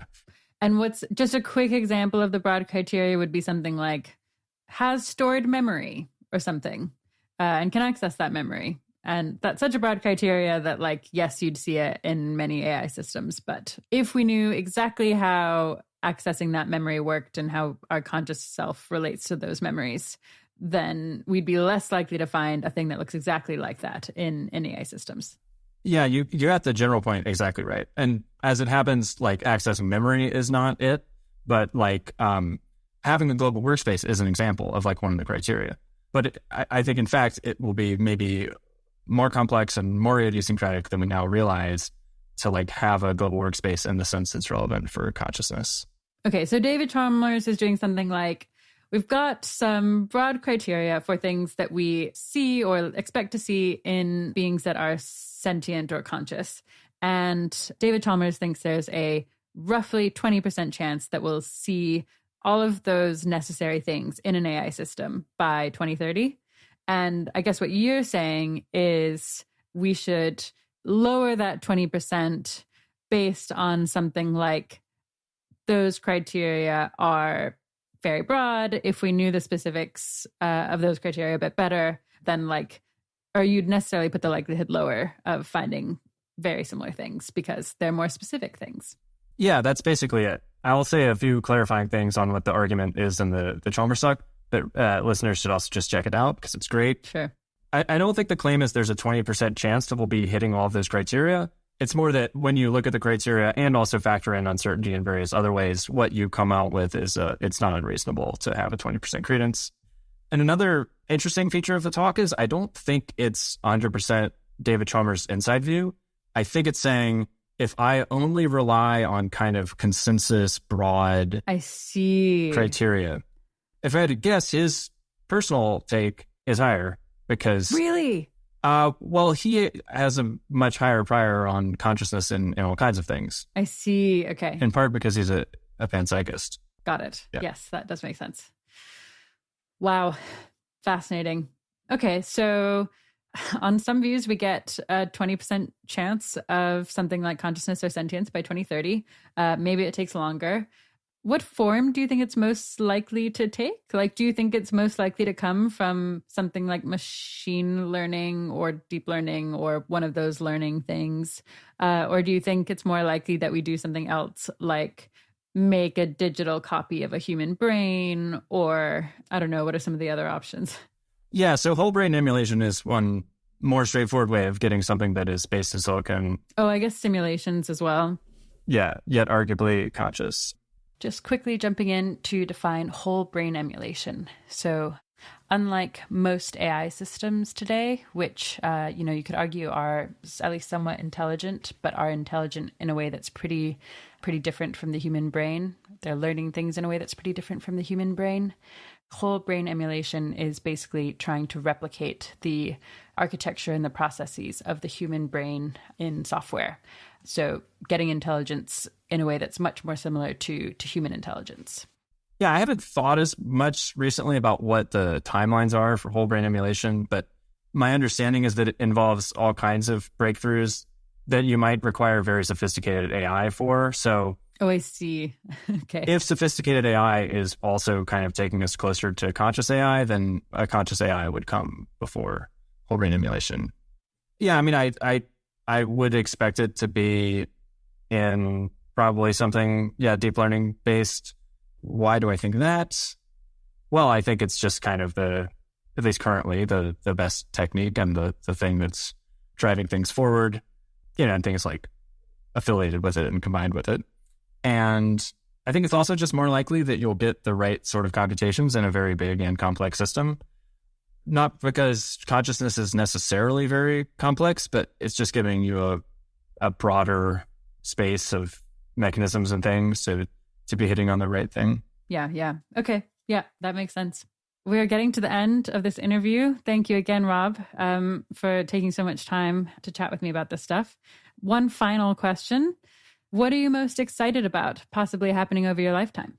Yeah, this is like from my own selfish and idiosyncratic perspective, what I'm most excited to see, not from the perspective of global utility. What's good for the world or something? Yeah. Although I think this could be good for the world, and I think we'll see this in the next few years. I've always wanted something that can really help me with research and brainstorming. And like large language models are already quite helpful for this. For example, you could use it to brainstorm questions for this podcast, but they're quite limited in what they can currently do. And it's not hard to imagine things that have read a bunch of what you've written. They have access to your Google Docs. They're able to point out things that you've been missing. They're able to notice when you get tired and you're not typing as much and have sorted that out for you. By the way, I mean, this kind of thing also comes with all sorts of risks. So again, very much from the selfish perspective. Sure. I mean, agents like this are also maybe much closer to very dangerous agents, but I'm most excited for worlds in which AI is either going slowly enough or is aligned enough that it's not going to cause any serious problems. And we're just reaping tons of benefits in terms of scientific progress and research progress. Great. Well, that is all the time we have. If you want to hear more from Rob, you can follow him on Twitter at RGBLong and subscribe to his Substack, Experience Machines. Thanks so much for coming on the show, Rob. It has been a real pleasure. I always enjoy talking to you about the big questions, and even more so for the listeners of the 80,000 Hours podcast.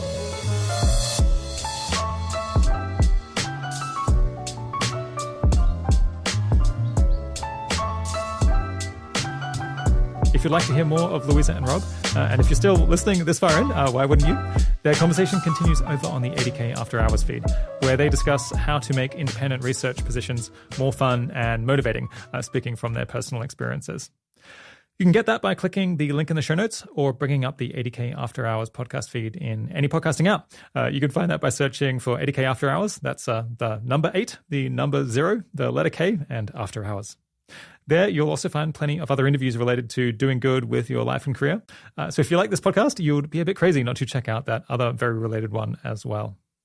All right. The 80,000 Hours podcast is produced and edited by Kieran Harris. Audio mastering and technical editing by Ben Cordell and Milo Maguire. Full transcripts and extensive collection of links to learn more are available on our site and put together by Katie Moore. Thanks for joining. Talk to you again soon.